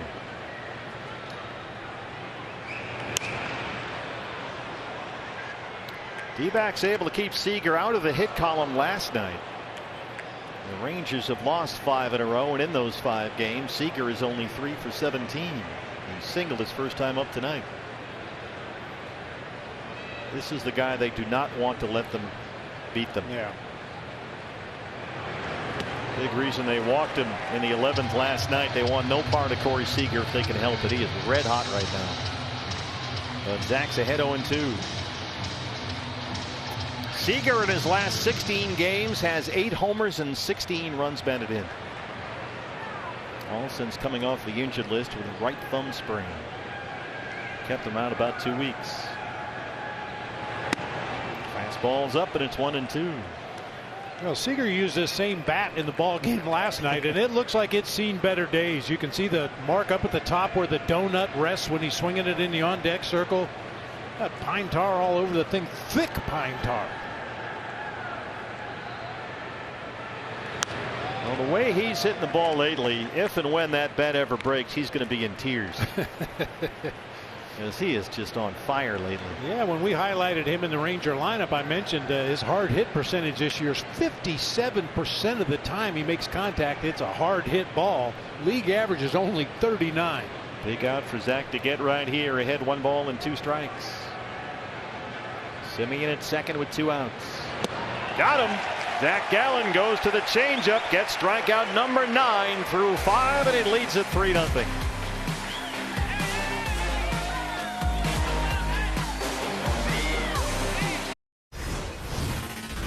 That arm that he showed last night, he showed it throughout the year. We've seen it. We know how good he can throw, and you know, I decided to stop him there. And you know what? Tommy Pham's been having great at bats. Picked us up in San Diego, and it was up to him. And I told him after the game, "Hey man, you won that game for us. Great job. Way to pick me up." That's all I told him. Todd Welch back here at Chase Field. A few moments earlier today, guys, with third base coach, one of the best and one of the best people, Tony Perez-Chica. He did not want that moment to slip through the cracks. Of all the moments that led to that thrilling victory last night, holding Ketel Marte at third was, I thought, a fascinating decision by Tony. We talked about it at great length earlier today. I know you guys broke it down in game as it happened right in front of you, but I talked to Torey Lovullo. I said, "What'd you think?" He said, "Well, when it first went down to the corner, I thought, that's game. We're going to get him home." And then he looked at the replay later and went, "That was a good call by my coach." That is a tough job. Oh, man, I was just thinking that. I mean, obviously you need to know the strength of the outfielder's arms. Not only that, do they throw better if they're moving to their right? Do they throw better if they're moving to their left? What about the cutoff men? The shortstop, second baseman, first baseman, third baseman, whoever's involved in the cutoff, what kind of arm do they have? What kind of exchange do they make? Is my runner running hard? Who's the on-deck hitter? There's a lot that goes into a split-second decision. Geraldo Perdomo leads off the 5th against John Gray. He's about to throw pitch number 80 in the ball game. Gray has walked 3, struck out 5. Diamondbacks a 3-0 lead. All 3 in the second inning.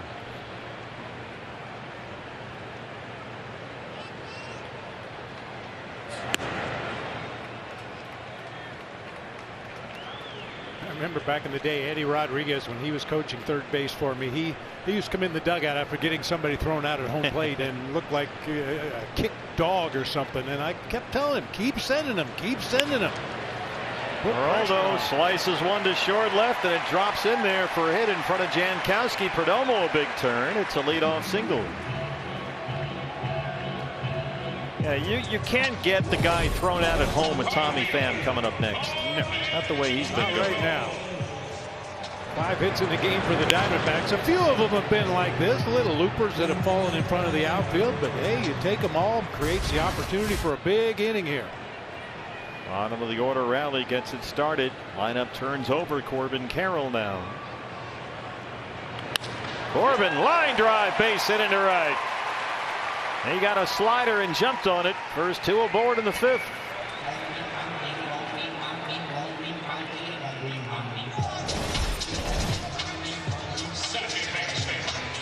Goes down and gets it. That ball working away from him that time. I think that was one of those sliders that just had an unusual shape to it. Almost looked like it was backing up, and Corbin was all over it that time. And again, Mike Maddox out to the mound. John Gray, you know, look at John Gray. He is built like a frontline thoroughbred rotation ace. He's a classic 6'4" power right-hander, like the Roger Clemens kind of mold. But instead of that diesel engine, he's more like the sports car that always needs a tune-up here and there. He can oftentimes overpower and dominate. Other times he might struggle badly. Many times somewhere in between. It was really kind of hard to judge his success or failure when he was pitching for the Rockies. A lot of bad teams playing defense behind him. Of course, pitching at Coors Field half your starts every year is not going to do anything for your numbers. Right-hander Grant Anderson starts to get loose. Well, Gray was talking not long ago and said, you know, he is a little frustrated because he doesn't think he ever feels that great. Maybe only like 20% of the time does he feel good out there. The rest of the time, he says, and this is the frustrating part, he's kind of searching. And you can see him searching out there sometimes. He's in trouble here, 2 on and no outs. And Marte with a base hit to right. 3 straight singles open up the Diamondback fifth, and once again, Tony Perez-Chica puts the brakes on the runner coming around third. And here comes Tommy Pham. Well, that particular base hit, I think it was more Adolis Garcia that put the stop sign up. You're right. Perez-Chica. Ball hit pretty hard out there to right field. It got to Garcia quickly. Oh, a chance for Tommy once again. Pham so far has struck out, grounded out. Looking to extend what is now a 12-game hitting streak, but he's going to have to do it against a different pitcher. Bruce Bochy's going to get Gray out of there, and he will not survive the fifth. 83 pitches through 4+. Gray has allowed 3 runs, 7 hits. He's responsible for 3 base runners. He walked 3, struck out 5, and he is done for the night. Down 3-0. We're back in a moment. Back with you from Chase Field. Steve Berthiaume, Bob Brenly, Todd Walsh, Brandon Webb here. All Diamondbacks so far looking to pad that 3-0 lead. They're loaded with no outs in the fifth. And here is the right-hander Grant Anderson, recalled from their AAA club at Round Rock at the end of July. His second stint on the big league roster. ERA right about 4.5, his 25th appearance of the year. His last 2 games that Anderson has appeared in, he's allowed 3 of 4 inherited runners to score. He gets a bases loaded no-out jam, and he gets to face the hottest hitter in this lineup, Tommy Pham, with a 12-game hitting streak, during which he's hit 5 doubles, a triple, and 3 homers. So far tonight, 0 for 2. Infield starting to creep in for the Rangers, and a fastball is low. As you might expect with that low 3/4 arm angle, Anderson is tough on righties. They've hit only .239 against him this year. Lefties .310. Perdomo, Carroll, and Marte, third to first.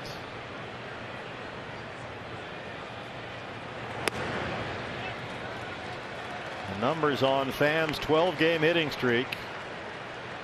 13 RBIs during this streak. He's also scored 10 times.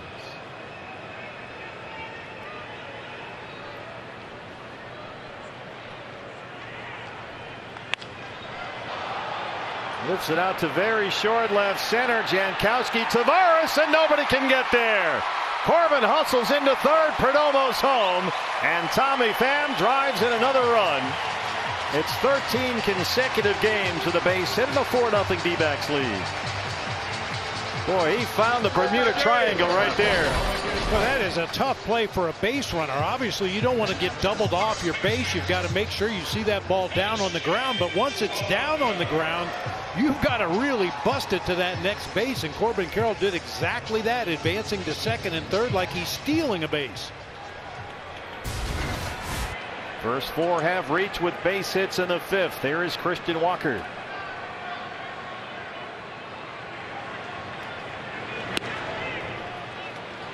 Chance to bust this thing wide open right here.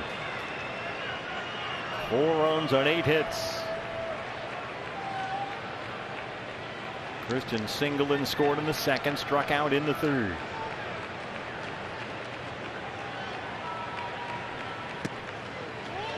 Fastball, that sinker runs in. It's 2-0.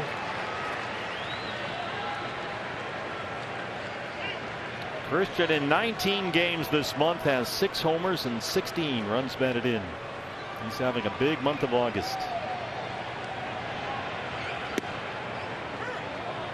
Back to that same pitch. The sinker's a strike. Corbin Carroll's at third base. Ketel Marte's at second. Tommy Pham's at first.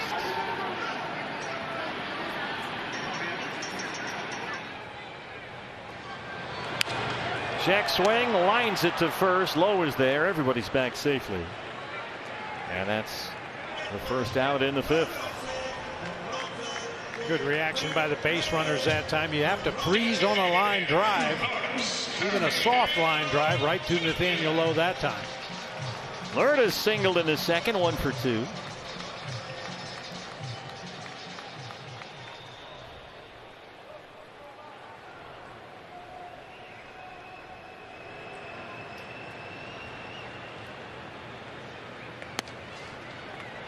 Boy, Jonah Heim had to go out there to get that slider. Lourdes' career with the bases loaded has 6 grand slams. We did, after all, just come back from Slam Diego. Let me see what you did there. Couldn't resist. Line to right. Garcia has got it. Here comes Corbin.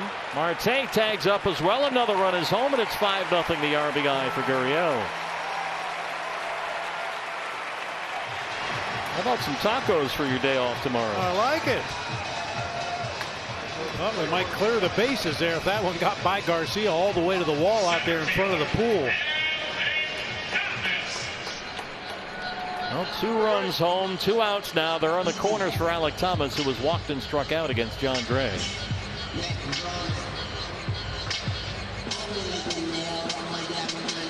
Marte at third and Pham at first. Jonah Heim out to the mound.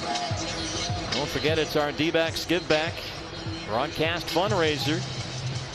We have only 5 of the $1,200 donation packages available. We're down to our final 5. That gets you the photographic print, individually hand-signed by all 4 Diamondbacks All-Stars, plus a mystery D-backs jersey autographed by one of the 4 All-Stars. We have only 5 of those left.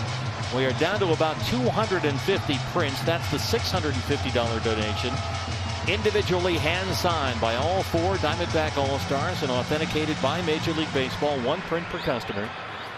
dbacks.com/giveback is the web address. That takes you to MLB auctions, and you can select your donation level. We are out of $60 mystery balls, by the way.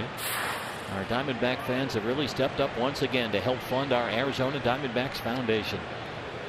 2 runs home, 2 on and 2 out for Alek Thomas. Here goes Pham. He got a big jump. No throw from Heim, and Tommy's in standing up. His 15th stolen base of the year.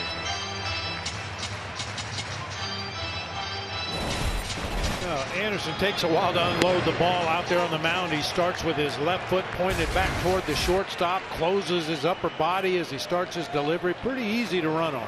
I think they're going to put Alek on with first base open now and work to Jace Peterson.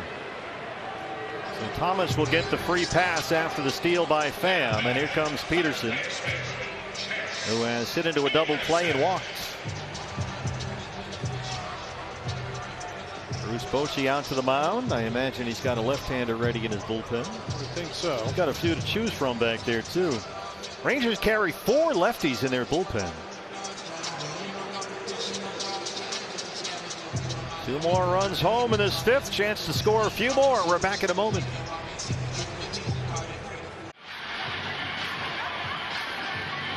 Diamondbacks a chance to put another big crooked number on the board. They've got 2 runs home in this 5th inning. Bases loaded with 2 outs. Buddy Kennedy comes up to bat for Jace Peterson against the new lefty for the Rangers. This is the left-hander Brock Burke, who has given up runs in 4 of his last 6 appearances, his 41st appearance of the year. Yeah, Burke definitely is a strike thrower. You see the numbers there, 38 strikeouts against only 7 walks. His last unintentional walk was back on April 21st. So Peterson comes out. Buddy Kennedy will bat from the right-hand side. Buddy's had very patient at bats lately. He has a pair of hits. He's drawn 4 walks in 6 games since he was recalled from Reno. The grandson of former Brewer great Don Money. Bases full of Diamondbacks. 2 outs, 2 runs already home. And a sinker is low for ball 1. 8th man to bat in the Diamondback 5th inning. They had 8 men come to the plate in the 2nd as well. So far 5 runs on 8 hits.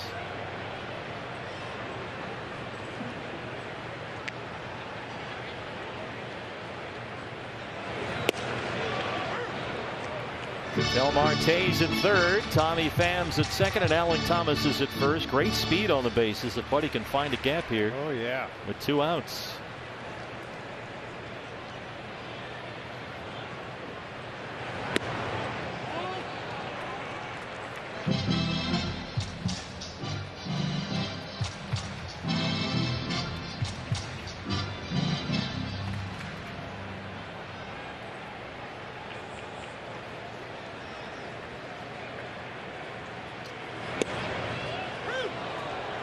Fastball at the knees. It's 2-2.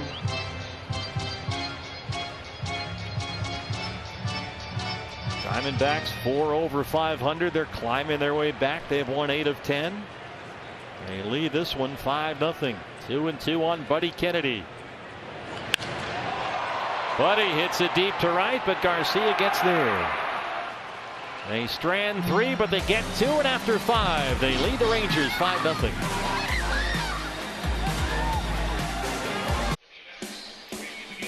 Let's take a peek at the T-Mobile coverage cam. You know who's got shortstop covered? Geraldo Perdomo starts a big double play right here. Boy, made a nice play. That ball took a tricky hop. He was moving to his left, had to kind of dive back to his right to make the play, but still gets it to Marte in plenty of time to complete that double play. Off the bat of Adolis Garcia that ended the third. Zach Gallen has picked it up from there. Gallen through 5 has 9 strikeouts. 5 scoreless innings, 5 hits. Buddy Kennedy replaces Peterson at third. As Nathaniel Lowe looks at a strike to lead off the Rangers' 6th. Lowe has struck out and walked.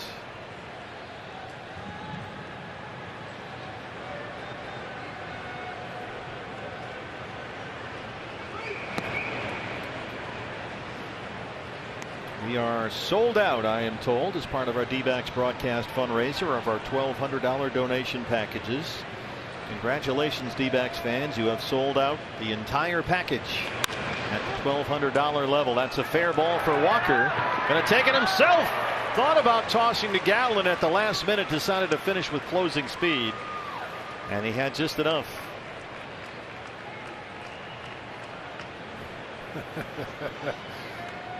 Some smiles right there. Zach might have gotten a little bit of a late break over there to first base. Walker says, well, if you're not going to get there, I will. And let me tell you, he's got big Nathaniel Lowe at 6'4", 220, running straight at him, full speed. That'll make you speed up a little bit. Garcia fouls off a changeup. He's 0 for 2. The $1,200 donation packages are all gone, the print and the jersey. We still do have about 250 prints left. The limited edition photographic print, individually hand signed by all 4 Diamondback All-Stars, authenticated by Major League Baseball. Zach Gallen, Corbin Carroll, Lourdes Gurriel, Geraldo Perdomo, all signed, each one individually. The $650 donation to the Diamondbacks Foundation gets you one of the remaining limited edition photographic prints. We are out of our $1,200 donation packages, and we are sold out of our $60 donation mystery balls. So congratulations, D-backs fans. Once again, they have answered the call to help support the Diamondbacks Foundation and all the work it does all over the state of Arizona with our youth, giving them the chance to pursue a quality education and play sports. How about this, partner? Our buddy next door, Tom Gandiotti, who's off tonight, texted and said he's a big collector. Oh, yeah. Memorabilia. He has a great collection. He says that print is already worth more than $650. Wow. And obviously, if Gallen would happen to win the Cy and Corbin Carroll win the Rookie of the Year, that's going to go through the roof. No. Strikeout number 10 for Zach Gallen. Second time he's gotten Garcia. Boy, Adolis Garcia, the strikeouts are really piling up. Caught looking at a fastball there. And here is Garver, the DH. He singled in the second, 1 for 2. Boy, just dropped that curveball on the knees. Gallen has really been fine-tuned tonight. Yeah, coming into this inning, he had thrown 74 pitches, 49 fastballs, 17 curveballs, and 8 changeups. You notice anything missing? Cutter. The cutter. That's a pitch that he relies on heavily most of the time, but we haven't seen one yet tonight. Perhaps because his other stuff is working so well, or perhaps he was warming up in the bullpen and couldn't get the cutter to do what he wanted it to do. Garver scoops that out to Tommy Pham, and that's over Tommy's head and gone. It's Garver out of nowhere, a 2-out home run. That's his 10th of the year, and it gets Texas on the board. Well, that got out of here pretty quickly. 103 miles an hour off the bat of Mitch Garver, the DH. Yeah, barely cleared out there in left field. And down and got it. A breaking ball that ended up out of the strike zone, down and in, and got the barrel on it that time. Clears the yellow stripe just barely.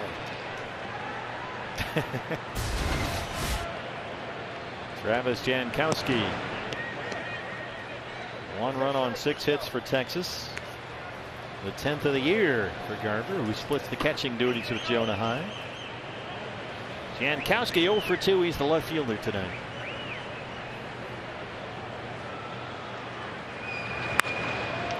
Squirts one into right center. Jankowski, good speed. He takes the turn and settles for the single. So back-to-back 2-out hits against Gallen. He's approaching 90 pitches.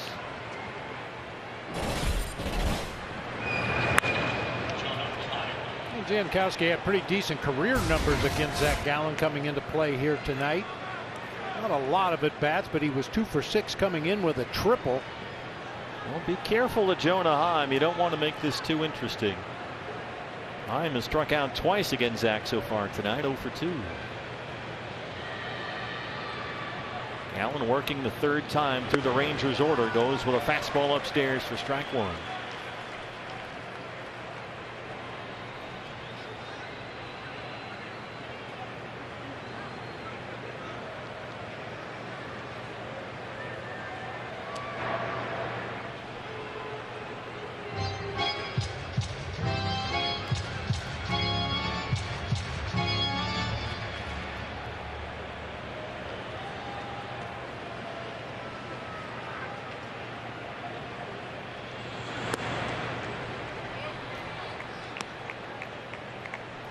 This is the 5th double-digit strikeout game for Zach Gallen this year. He's punched out 10 so far. Season high is 12. He's done that twice. In April against Kansas City, then back in July at Anaheim. Foul at first, 1-2.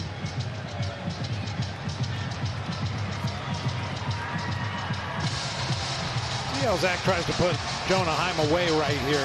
We talked about the curveball. It's been good for him tonight. I mentioned earlier in the ball game this Rangers club swings at a lot of high fastballs. We've seen Jonah Heim chase one already in this at bat.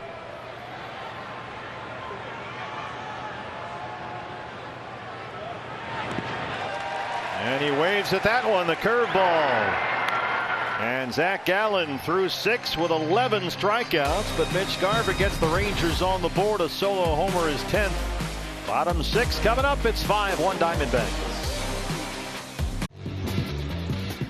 Back with you from Chase Field, and there's little doubt here as we approach the final week of August that this is the biggest series of the season to this point. The Diamondbacks and Reds neck and neck for a wild card spot. Cincinnati comes in here for 4 huge games starting on Thursday. So we'll see you down here at the ballpark. A big series. Now the negotiation, how much more can you give me? Gallen right now is at 90 pitches, 61 strikes through 6. It might be one more inning. It might be one more batter. The back and forth between the skipper and his pitcher as Gabby Moreno leads off the home half of the 6th inning. Yeah, historically, Torre has told his starting pitcher, I'm going to send you back out there, but if you give up a base runner, I'm going to come get you.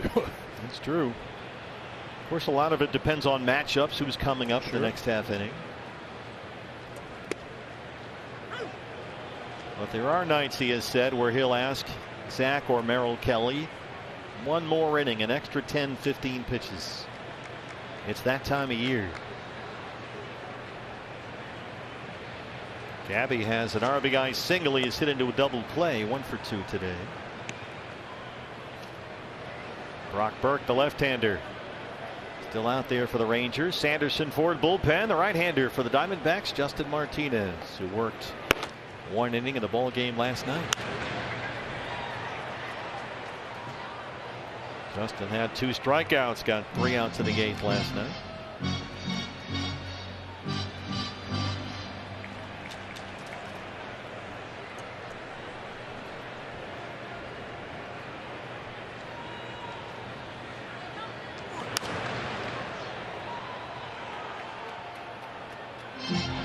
Hey, nice catch. What a play. Very good.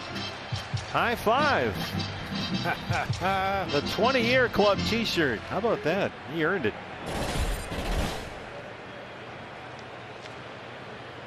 Reaching over the front row. Nicely done. Fastball down and in. It's 2-2 on Gabby.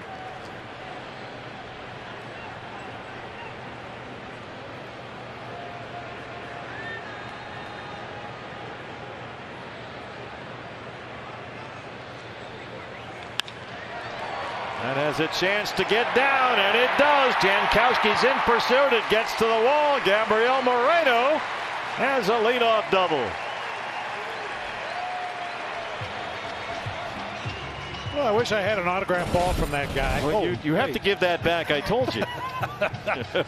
He went down and dug that one out and barreled it to the gap in left center field. Now, balls that are hit hard always aren't in the strike zone. Not necessarily. That ball wasn't a strike, but Gabby still got the barrel on it and found the gap in left center. 2 thumbs up. He has the knack of getting the barrel of the bat on the ball almost anywhere it's pitched. Perdomo has walked and singled.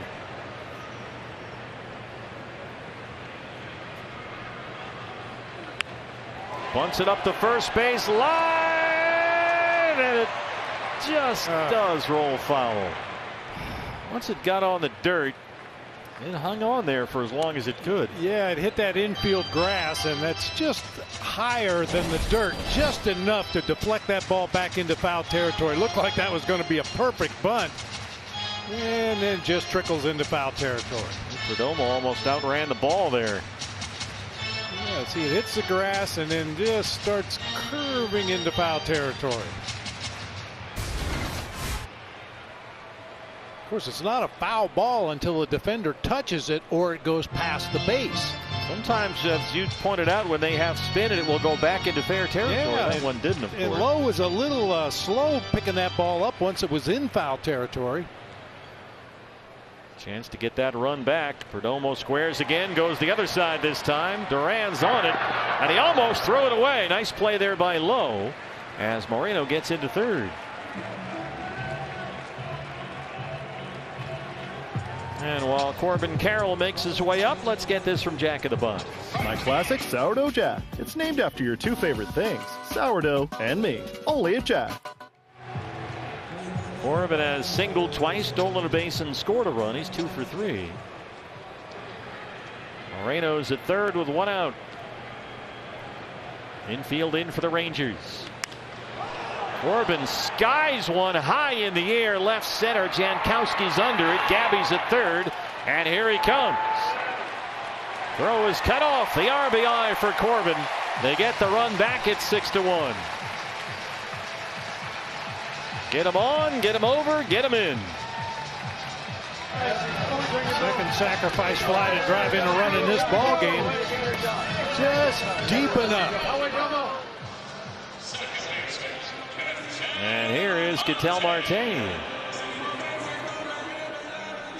Texas gets a run off Gallen on the Garver home run. Top half of the inning. Diamondbacks get it right back in the home half. They answer back.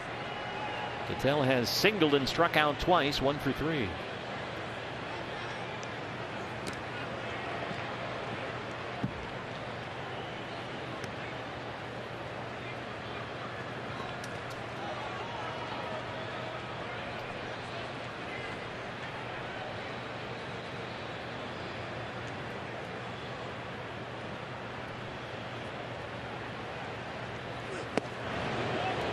Really took a cut of that fastball down and in.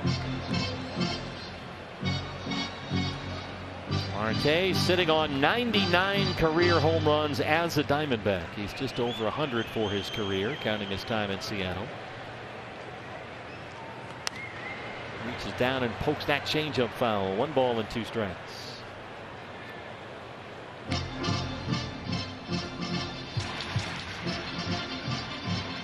Trying to take both these games from the Rangers. Day off tomorrow and a huge series starting on Thursday against those Cincinnati Reds. Dbacks.com for tickets. Biggest series of the year so far. Boy, I tell you what, forget the pennant race. It's worth it just to come down in person and see Ellie De La Cruz. If you've not seen him in person, boy, what an attraction he is. They're sensational rookie.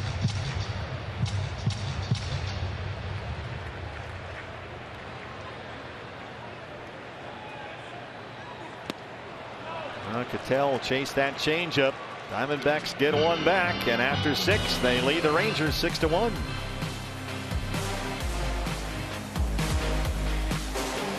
Todd Walsh back here at Chase Field. A little this date in baseball history in the spirit of Zach Gallen and his performance tonight. He, of course, holds the Diamondbacks record for consecutive shutout innings. And, you know, guys, on this date in August of 2007, our own Brandon Webb had that scoreless streak snapped at 42. Prince Fielder driving in Gabe Gross in the top of the first. There's Brandon right there. He didn't know I was going to do this. But Brandon, I do this with all due respect because it was one of the most amazing things that we had ever witnessed. Anyone that was here then, and you told me so many times over the years that there was a sense of relief, but also great pride. And you know, we talked a lot about Zach Gallen's pursuit of you, and obviously eclipsing you. But I say that this is when it ended. But on behalf of all of us here on the post-game show, this isn't working, Steve. I probably should get out of this one. But well, it happened you today. made a mess of it. You made your own bed, Todd. I did. Now it's time for Webby to lie in it. Way to go. Anyways, that's what happened on this date in baseball history, in Diamondbacks history. How about that? Sometimes the best well-intentioned plans, just believe me, I've been there. Justin Martinez out there to start the 7th against Ezekiel Duran, who has singled and struck out. But he's right, Bob. One of the great streaks in Diamondback history. Webby. Yeah. He was neck and neck with Gallen there for a while last year. And for a while, poor Webby probably got tired of it. Hey, Webby, what about this? What about that? What was it like when you did it? I mean, what a great resource for us, selfishly. It's annoying the heck out of Webby. Martinez with a leadoff walk on 4 pitches. That's because Webby was busy sticking needles into that voodoo doll with number 23 on the back of it. No, that didn't happen. Well, maybe the one time.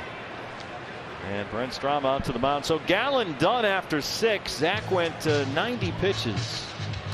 A run on 7 hits and 6, a walk and 11 strikeouts.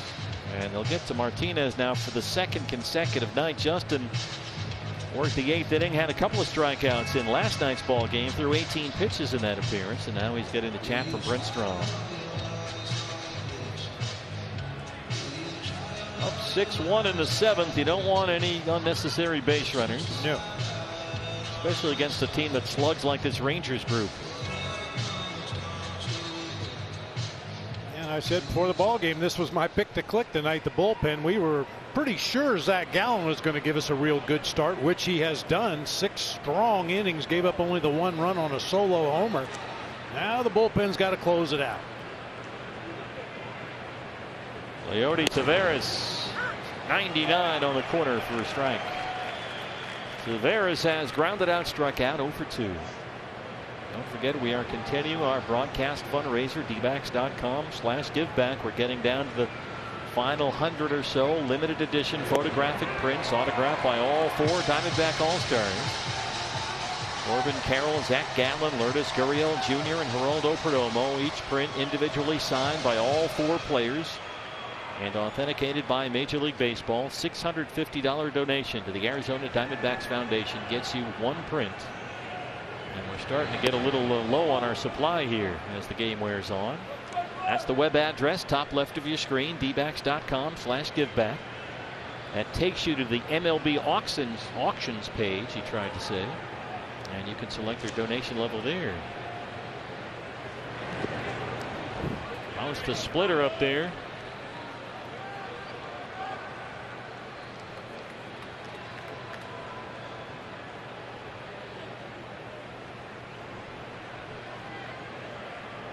Simeon has singled and doubled. He's waiting on deck, the leadoff hitter.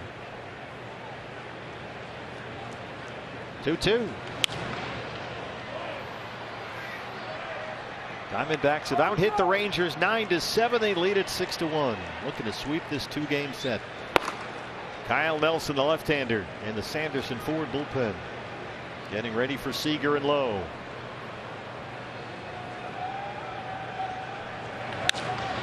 Tavares gets into one, sends Corbin Carroll back to the wall, and that one is off the wall. Duran had to hold up Tavares into second with a double. And the Rangers have something cooking, second and third, no outs. A walk and a double by the 8 and 9 hitters.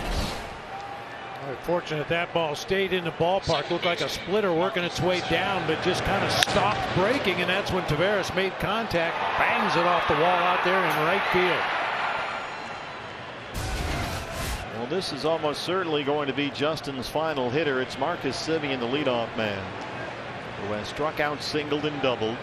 Two lefties coming up next in Seager and Lowe, and Nelson getting hot in the bullpen. Fastball at 100 in on the hands for strike one.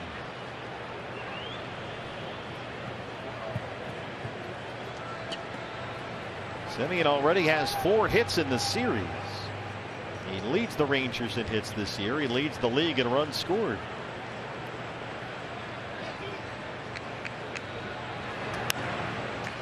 Boy, that thing came into heat. Get off me, ball. Wow. Right on the hand. It's 0-2.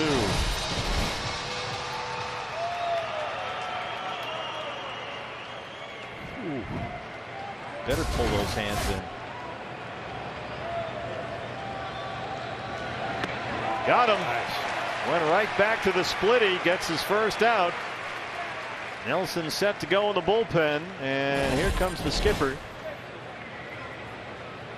Got there. A really good splitter that time. You see that grip that he has right there. The ball will come tumbling out and just dive bomb down to the dirt. Good pitch. Well, Kyle Nelson's going to have to work some magic here. He'll get their 2 biggest hitters in the lineup, Seager and Lowe. And he's on his way in. Back in a moment. Well, the scoreboard says 6-1 Diamondbacks, but the Rangers have made a game of it here, and the D-backs will go to the left-hander Kyle Nelson to work against Corey Seager and Nathaniel Lowe. With 2 on and 1 out in his 7th inning. It's Kyle's 56th appearance of the year. Already with 7 wins and a sub-3 ERA. Yeah, you got 2 relief pitchers, Kyle Nelson and Kevin Ginkel, who both have 7 wins on the season. Ginkel's undefeated, 7-0. Seager has singled, hit into a fielder's choice, and struck out. Kyle Nelson last worked a scoreless inning in the first game of the doubleheader Saturday at San Diego. Has a pair of wins and holds over his last 5 appearances, all scoreless. Seager fouls off a fastball and it's 1-1. Yeah, this is a situation Bruce Bochy was referring to when I talked to him earlier today. The big guys just haven't come up with the big hit at the right time. Since August 16th, they're hitting 131 as a team with runners in scoring position. They have lost 5 in a row for the first time all year. Boy, that was a pretty good pitch, and Alfonso Marquez said ball 2. Slider right there at the knees. You don't want to have to give Corey Seager extra strikes.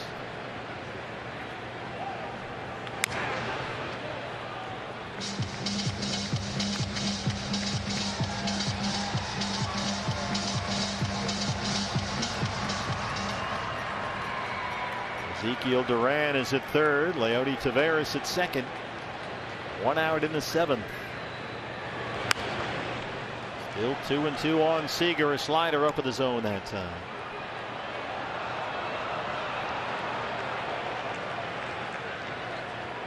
Two big outs. First Seager, then Lowe on deck behind him. And Seager delivers. He drops it into center. Duran is home. Taveras being waved. Corey Seager bites the Diamondbacks for a 2-run single. And it's 6-3.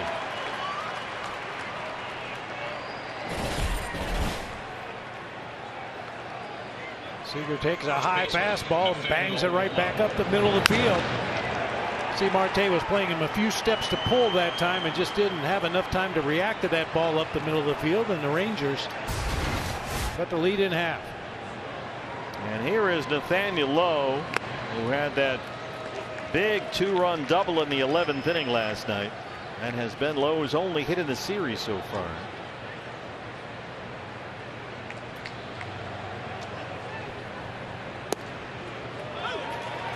Slider at the knees, and it's 0-2. That was the call that Nelson didn't get against Seager. 6-3 D-backs. Each team now has 9 hits. Can never count these Rangers out. These guys can really hit. Series at their place earlier this year was an absolute slugfest.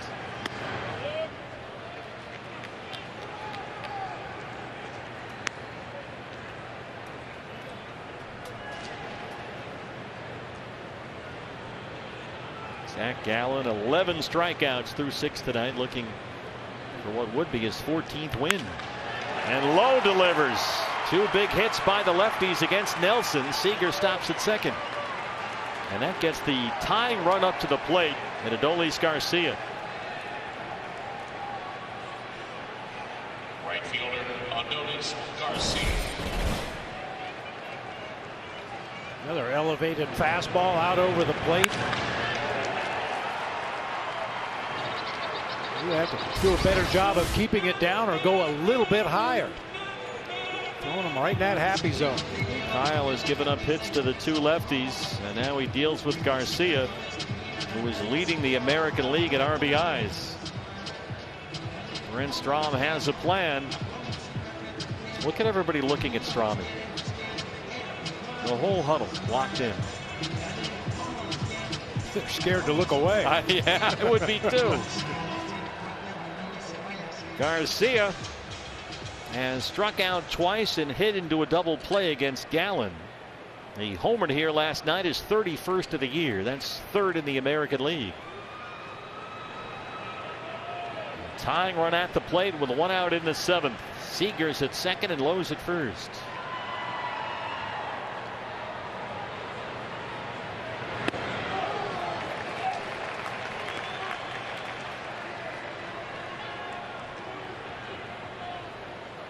Miguel Castro in the Sanderson Ford bullpen, another guy who worked 1 inning in last night's game, got 3 outs on just 10 pitches.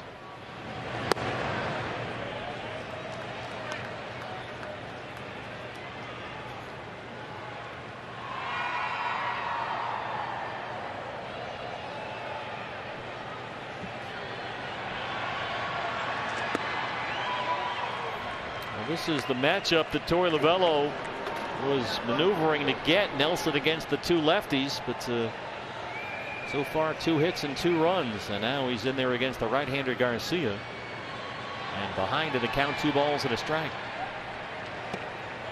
Make it 3-1. Garver, who homered in the 6th, is on deck.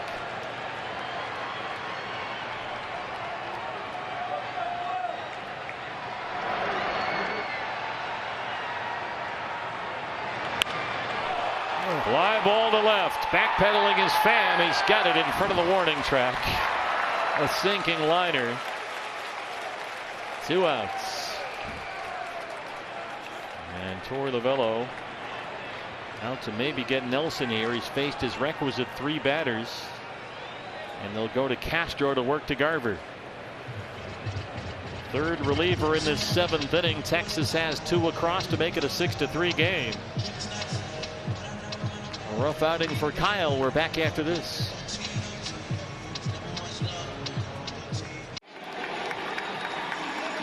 Well, getting a little too interesting here. A 6-3 game with 2 outs in the 7th inning. And here is Miguel Castro on to face Mitch Garver, who has singled and homered tonight against Zach Gallen. This is Castro's 59th appearance of the year. And after a pair of rough outings at Colorado and San Diego on the last road trip, Miguel bounced back with 3 outs on 10 pitches and a 1-2-3 ninth last night. He's got 2 on and 2 outs, and Garver is the hitter. He has singled and homered. He's 2 for 3.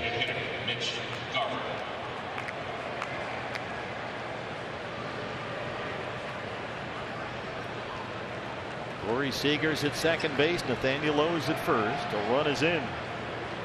Sorry, 2 runs are in. Garver looks at ball 1. Tying run at the plate for Texas.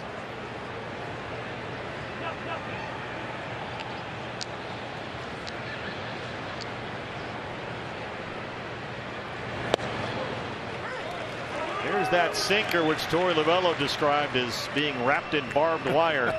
I love that description. It's good, isn't it? 96-98 with that heavy sink wrapped up in barbed wire out of the hand of Miguel Castro. Carver lines it out toward Corbin Carroll. Corbin backing up. And Texas strands two, but they get two, and we stretch at Chase Field with a 6-3 lead. Whole family at the ballpark. Diamondbacks looking to take both games from these Texas Rangers, and they lead it 6-3. Big series coming up. 4 games against the Cincinnati Reds and a special event ticket pack. Gets you some, well, it gets you this cool hat on D-backs Women's Night coming up August 24th. That's Thursday. You'll get a game ticket and Bob Brenly's exclusive teal cap. Yeah, how much stuff have you got over there? I've got a whole bushel basket full of stuff over here. What I really like about this hat, I mean, it's cool, but I love that script Diamondbacks on the side. That is so cool. That's an exclusive item, the teal cap. Women's Day coming up on Thursday. D-backs.com/women for all the info. Jose Leclerc. His 39th appearance of the year and an excellent 2.82 ERA. D-backs have been out hit by Texas 10-9, but they lead it 6-3 as Tommy Pham starts us off in the 7th. Tommy had an RBI single in the 5th to extend his hitting streak, now up to 13 games. Major League's longest active hit streak. Leclerc has some unusual splits. He's been much better on the road this year. His ERA at home is nearly 3 runs higher than his ERA on the road.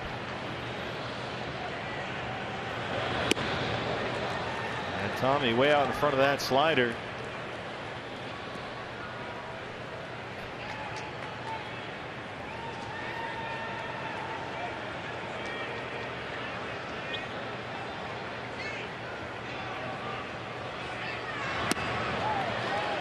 Leclerc's a guy that put up some big-time strikeout numbers for the Rangers back in 2018, 2019. He's had some injuries, not quite as effective, but gets the strikeout right there to start the 7th. A couple of good sliders that time to Tommy Pham. Old bench coach Bob Melvin, now managing the Padres, used to call that a deflector shield. It looks like it hits something and changes direction. Christian Walker singled and scored in the 2nd. He's 1 through 3. 96 on the corner for a strike.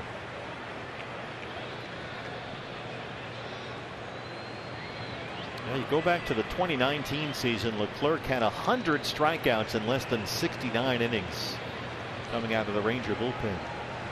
And that's the reason why the fastball up and it's 0-2.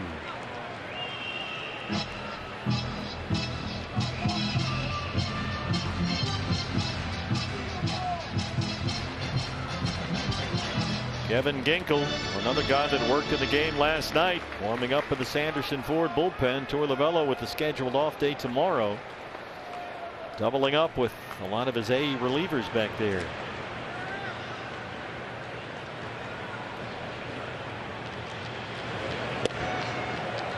Thurston able to check on that slider. Zach Gallen went 6 innings tonight, gave up a run on 7 hits, 1 walk and 11 strikeouts through 90 pitches through 6. In line for his 14th win. That would tie him for the major league lead. Rolled to 3rd. Duran is there. 2 outs in the 7th.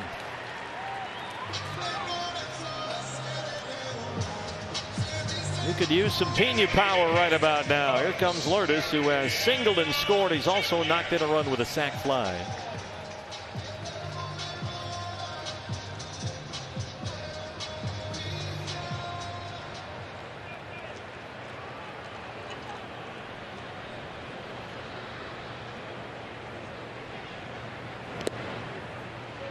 Gurriel has hit in 4 consecutive games now, 8 of his last 9. And over his last 20 games is hitting about .320.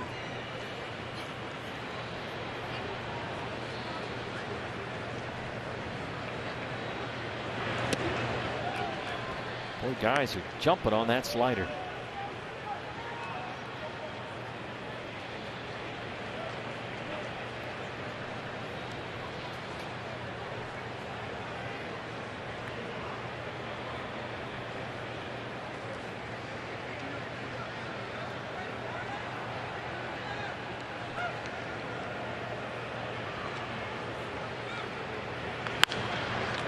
Bounce to short for Seager. And it's a 1-2-3 7th on to the 8th, holding on to a 6-3 lead.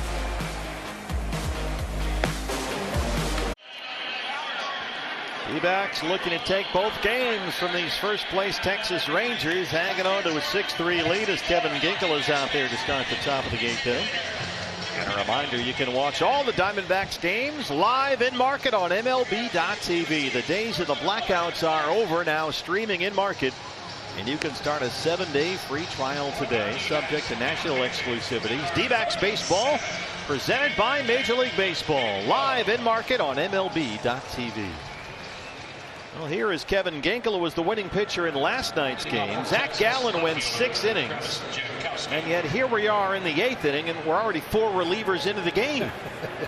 So things are going a little haywire here. Well, as you said earlier, that with the off day tomorrow, gives you an opportunity to perhaps extend these guys maybe a little bit longer than you normally would. Well, this will help. Sliced pop-up. Perdomo calls off Buddy Kennedy. 1 pitch went out for Kevin. As we start the 8th, this looks like it's setting up for Sewald in the 9th.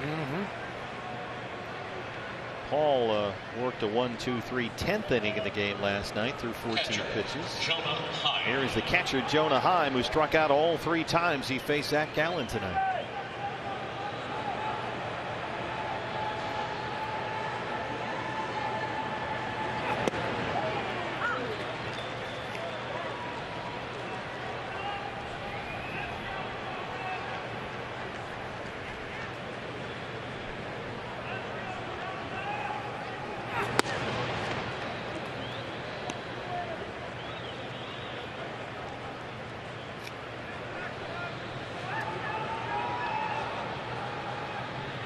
Watching some of the other scores, Cincinnati has taken a lead at the Angels. It's 4-3 in the bottom of the 9th. The Reds come in here for the biggest series of the season so far. 4 games starting on Thursday, neck and neck in the wild card race. Dbacks.com for tickets. There's more bad news. The Marlins have a 3-0 lead at San Diego.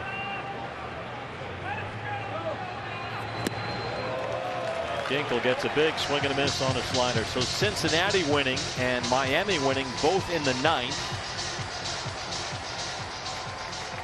Phillies beat the Giants 4-3. Time to start scoreboard watching. Boy, that Red series, that's going to be something. I think it was Trey Turner with a big base hit for the Phillies against the Giants in that ball game. Jonah Heim out to short right. Corbin Carroll's there. There's 2 outs in the 8th. Yeah, Ellie De La Cruz is coming to town. Don't miss it. Dbacks.com for tickets. 4 against the Reds. You've got Women's Night coming up on Thursday. Corbin Carroll bobblehead giveaway is Saturday. That's going to be an enormous giveaway. 2 outs for Duran, who has singled, walked, and scored a run. And then we go to Dodger Stadium after that for 3. Corbin in pursuit, full speed near the line, and it's in the seats. That's always scary when you see Corbin Carroll, or earlier this season Jake McCarthy, running full speed toward those foul balls, knowing you run out of room quickly down in those corners. He's not going to give up on it until that ball is up in the seats.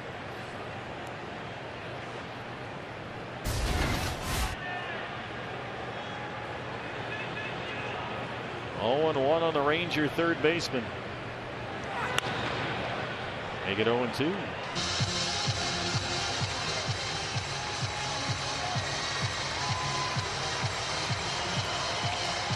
We have seen Justin Martinez, Kyle Nelson, Miguel Castro, and now Kevin Ginkel, all since Gallen finished the 6th.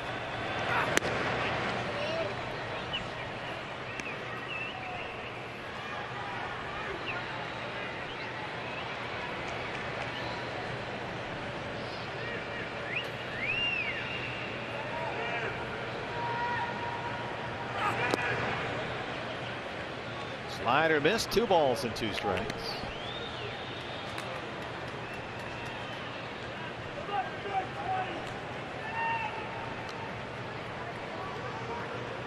Leody Taveras, the number 9 man, would be next. Over the head of Ginkel. Marte can't get it. And Duran's aboard. It squirts into center. Duran, the number 8 hitter, aboard for the 3rd time tonight. That's now 11 hits for Texas. Well-placed bouncer that time. If you get it over the head of Kevin Ginkel, it's well-placed. He's a big, tall dude out there on the mound, and once it gets by him, no chance to get the out at first base, even if Marte comes up with that ball.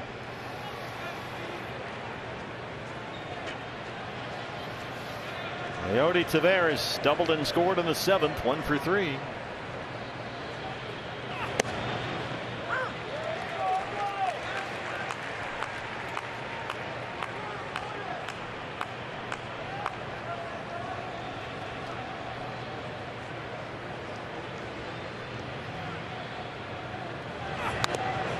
Check swing foul, and it's 0-2. Boy, that's a thing of beauty. You miss your spot badly and get a check swing foul ball.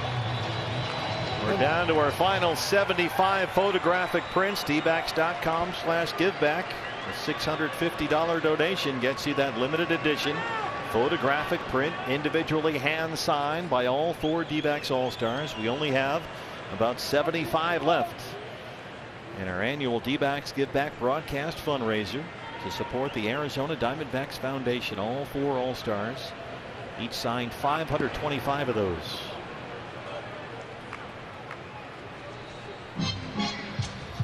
Another good block back there by Gabby.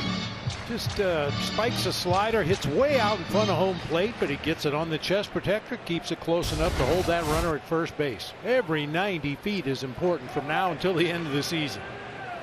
1-2 on Taveras. Doesn't offer.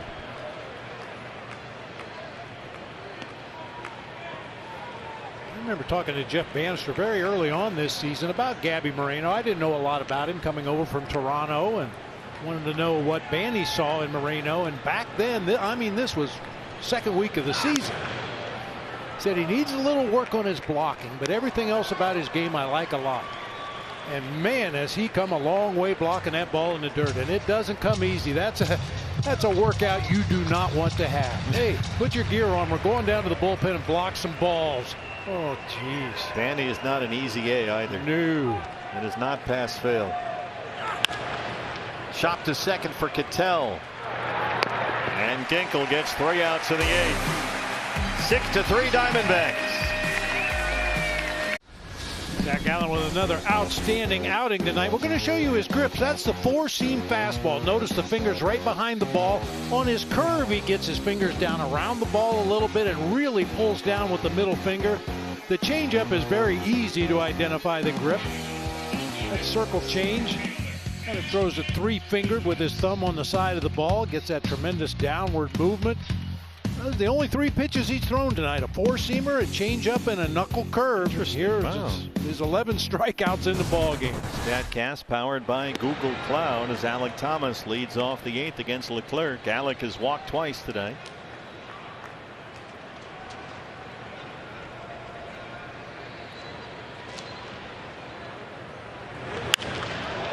Thomas skies one deep to right center toward the pool. Taveras is on the warning track, and he's got it. Alec just got under that one.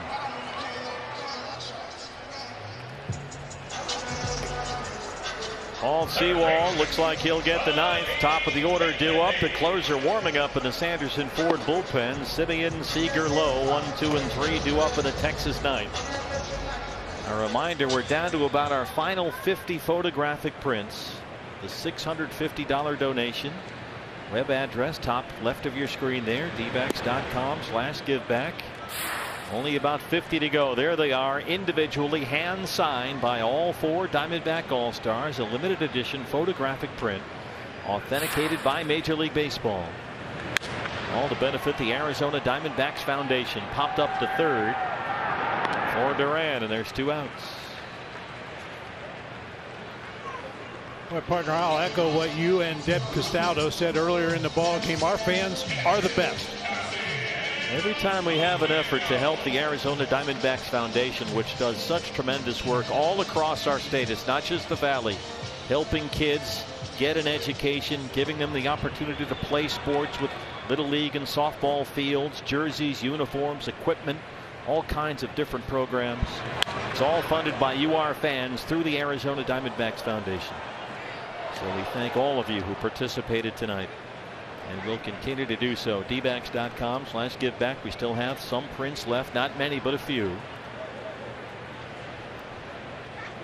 Gabriel Moreno has singled, doubled, scored twice, and knocked in a row. Well, it's going to be up to Paul Sewald here, who worked a scoreless 10th inning last night. He'll get to top of the Texas order in the 9th, as they try to take both games from these first place Rangers. Texas has already lost 5 straight games for the first time this year. They began the day leading the American League West, but only a game and a half up on Houston and 2 ahead of Seattle. So their division lead is looking a little thin right now.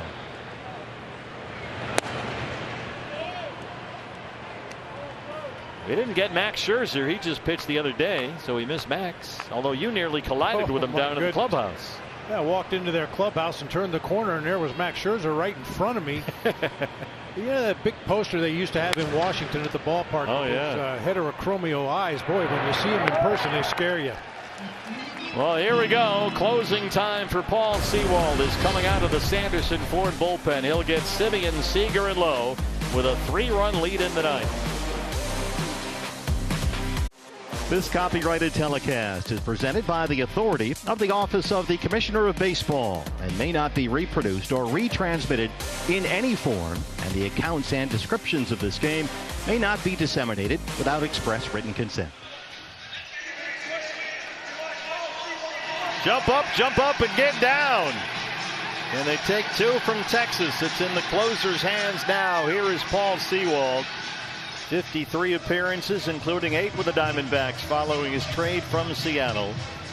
Paul had saves in 5 consecutive appearances and then pitched a 1-2-3 10th inning last night in a win over the Rangers.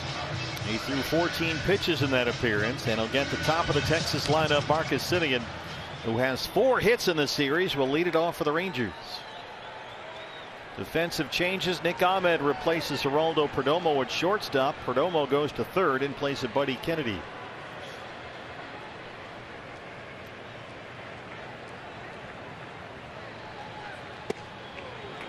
There's the sweeper for a strike. Yeah, another thing you have to remember about Paul Sewald and Kevin Ginkel, for that matter, last night, they started with the ghost runner. Sewald just mowed through the 3 batters he faced. Sure did. Of course, having come from Seattle in the American League West, he's very familiar with these Rangers hitters, and they are with him. He's faced these guys a lot the last couple of years.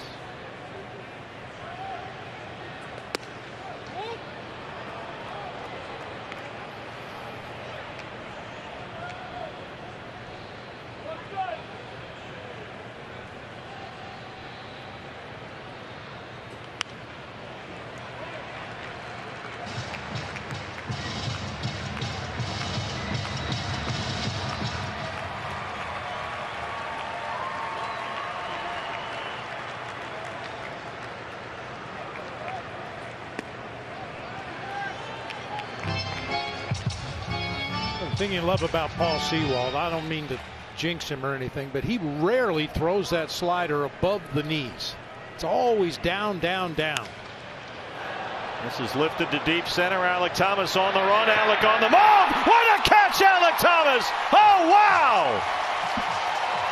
Big smile from Paul Sewald as Semien hit that to the deepest part of the ballpark, but not deep enough to get away from Alec Thomas. My goodness, what an effort. And what a catch. Wow, look at that. Everyone looking at the board for the replay. Let's show it to you. Oh my, look at Ginkel. Tip of the cap, wag of the finger. That was sensational. Oh, that ball slicing away from him the entire time. Whoa! Oh my, full extension. That was awesome. Woo. Seager. And every player on the field defensively took off their hat and tipped it to Alec Thomas after this fantastic running catch. The expression on the faces of his teammates said it all. Great camera work by our crew to capture that, the reactions. And there's the sweeper. It's 1-1 on Seager. What a play. Watch Sewald. I like that kid behind us. Yeah, he's pretty good. Yeah. Sewald was getting ready to run over and back up third base in case the hitter tried to go for 3. I mean, he hit that right at the 413 mark out there, just to the right of the swimming pool. 2-1 on Seager. Still some work to do here.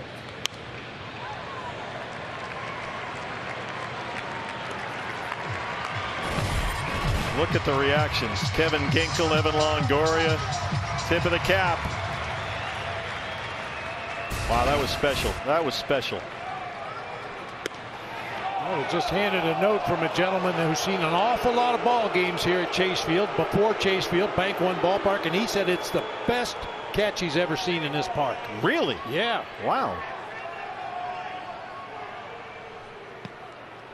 Well, Seager doesn't bite on the sweeper. He's aboard for the 3rd time tonight. 2 hits and a walk. He's knocked in 2 runs. And here is Lowe, who had that 2-run double in the 11th last night against Ginkel. So not the greatest start ever for Sewald. Semien nearly hit it out of here, and then he walked Seager. And they look for the ground ball from Lowe.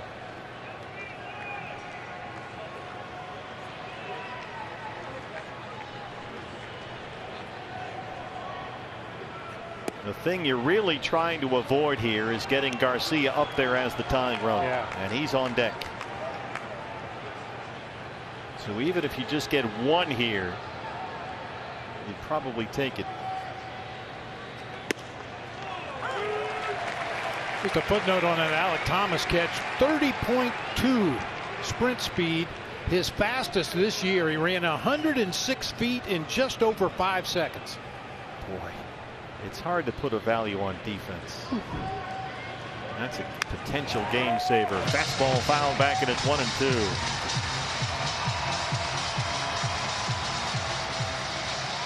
Well, it's not going to be easy. You're playing a first place ball club, and they're in a fight of their own for that division.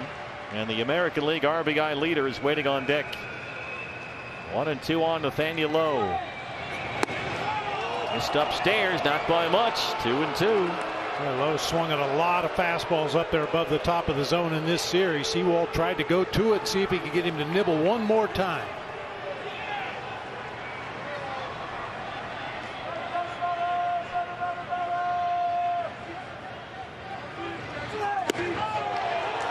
Missed in.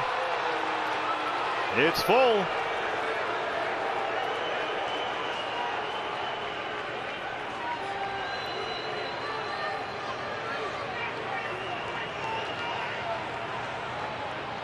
Lowe has walked and singled tonight to 3-2 from Paul Sewald. Hit hard and into right, a base hit, and Garcia will come up as the tying run.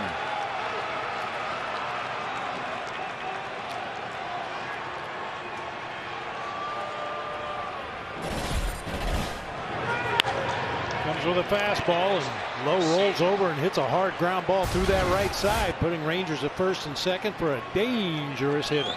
Boy, that 2-3 combo for Bruce Bochy, Seager, and Lowe has really been a problem. Huddle up time.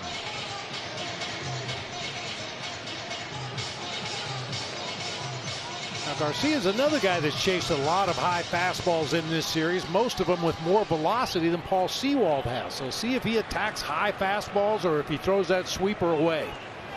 Garcia struck out 3 times and homered last night. He has struck out 3 times today. He's also lined out and hit into a double play. Got a lot of swing and miss. You can go right after this guy. He is a free swinger, but if he connects, look out below. There's a fastball way off the plate inside that time for strike 1. Thank you very much. Another base hit. He just knocks it into right field. And the Rangers have the bases full with 1 out. Boy, that's one time that Garcia didn't try to hit it out of the ballpark. Brent Strom out to the mound. He shortened up and punched it into right field. 3 consecutive have reached for Texas. Up and out over the plate. That's about the smoothest, easiest swing you'll ever see him take. The batter now is Mitch Garver, who homered off Zach Gallen in the 6th inning.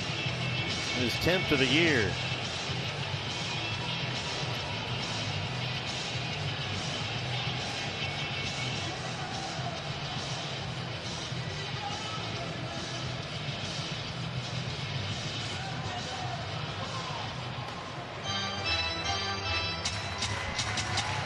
Need to come up with something. Garver, the DH, has singled and homered. Rangers have the bases full with 1 out in the 9th. Seager's at 3rd, Lowe's at 2nd, and Garcia's at 1st.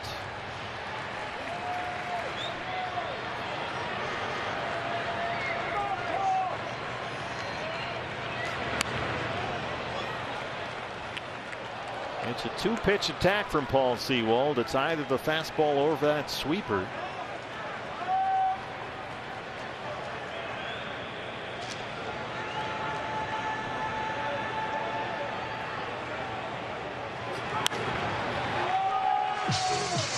Two sweepers to start him off.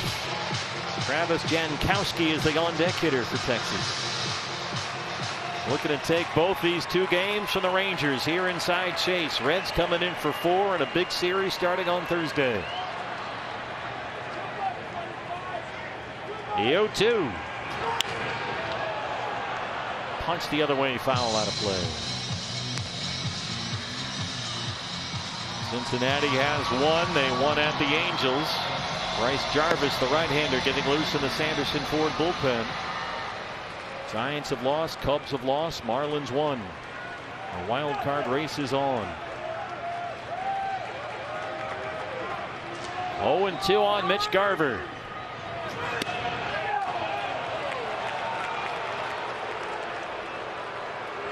Paul Sewald threw 14 pitches in the game last night. He's about to throw pitch number 25 tonight. Jarvis warming up with the bullpen behind him. Lowly hit and foul at 3rd.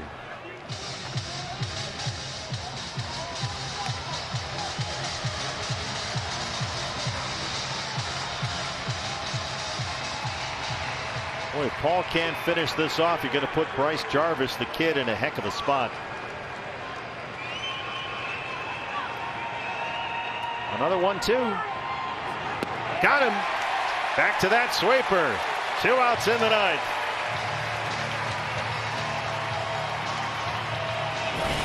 It looked like once he got to 2 strikes, Garver was in swing mode, so Paul Sewald throws something out of the zone, down and away that time to get the swing and a miss. The left-hand hitting Travis Jankowski, who singled in the 6th, is 1 for 4. Sewald 1 out away.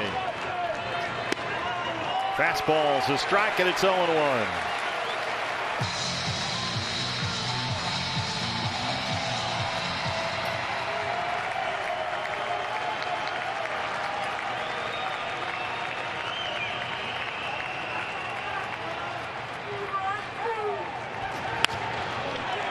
On the ground is Perdomo.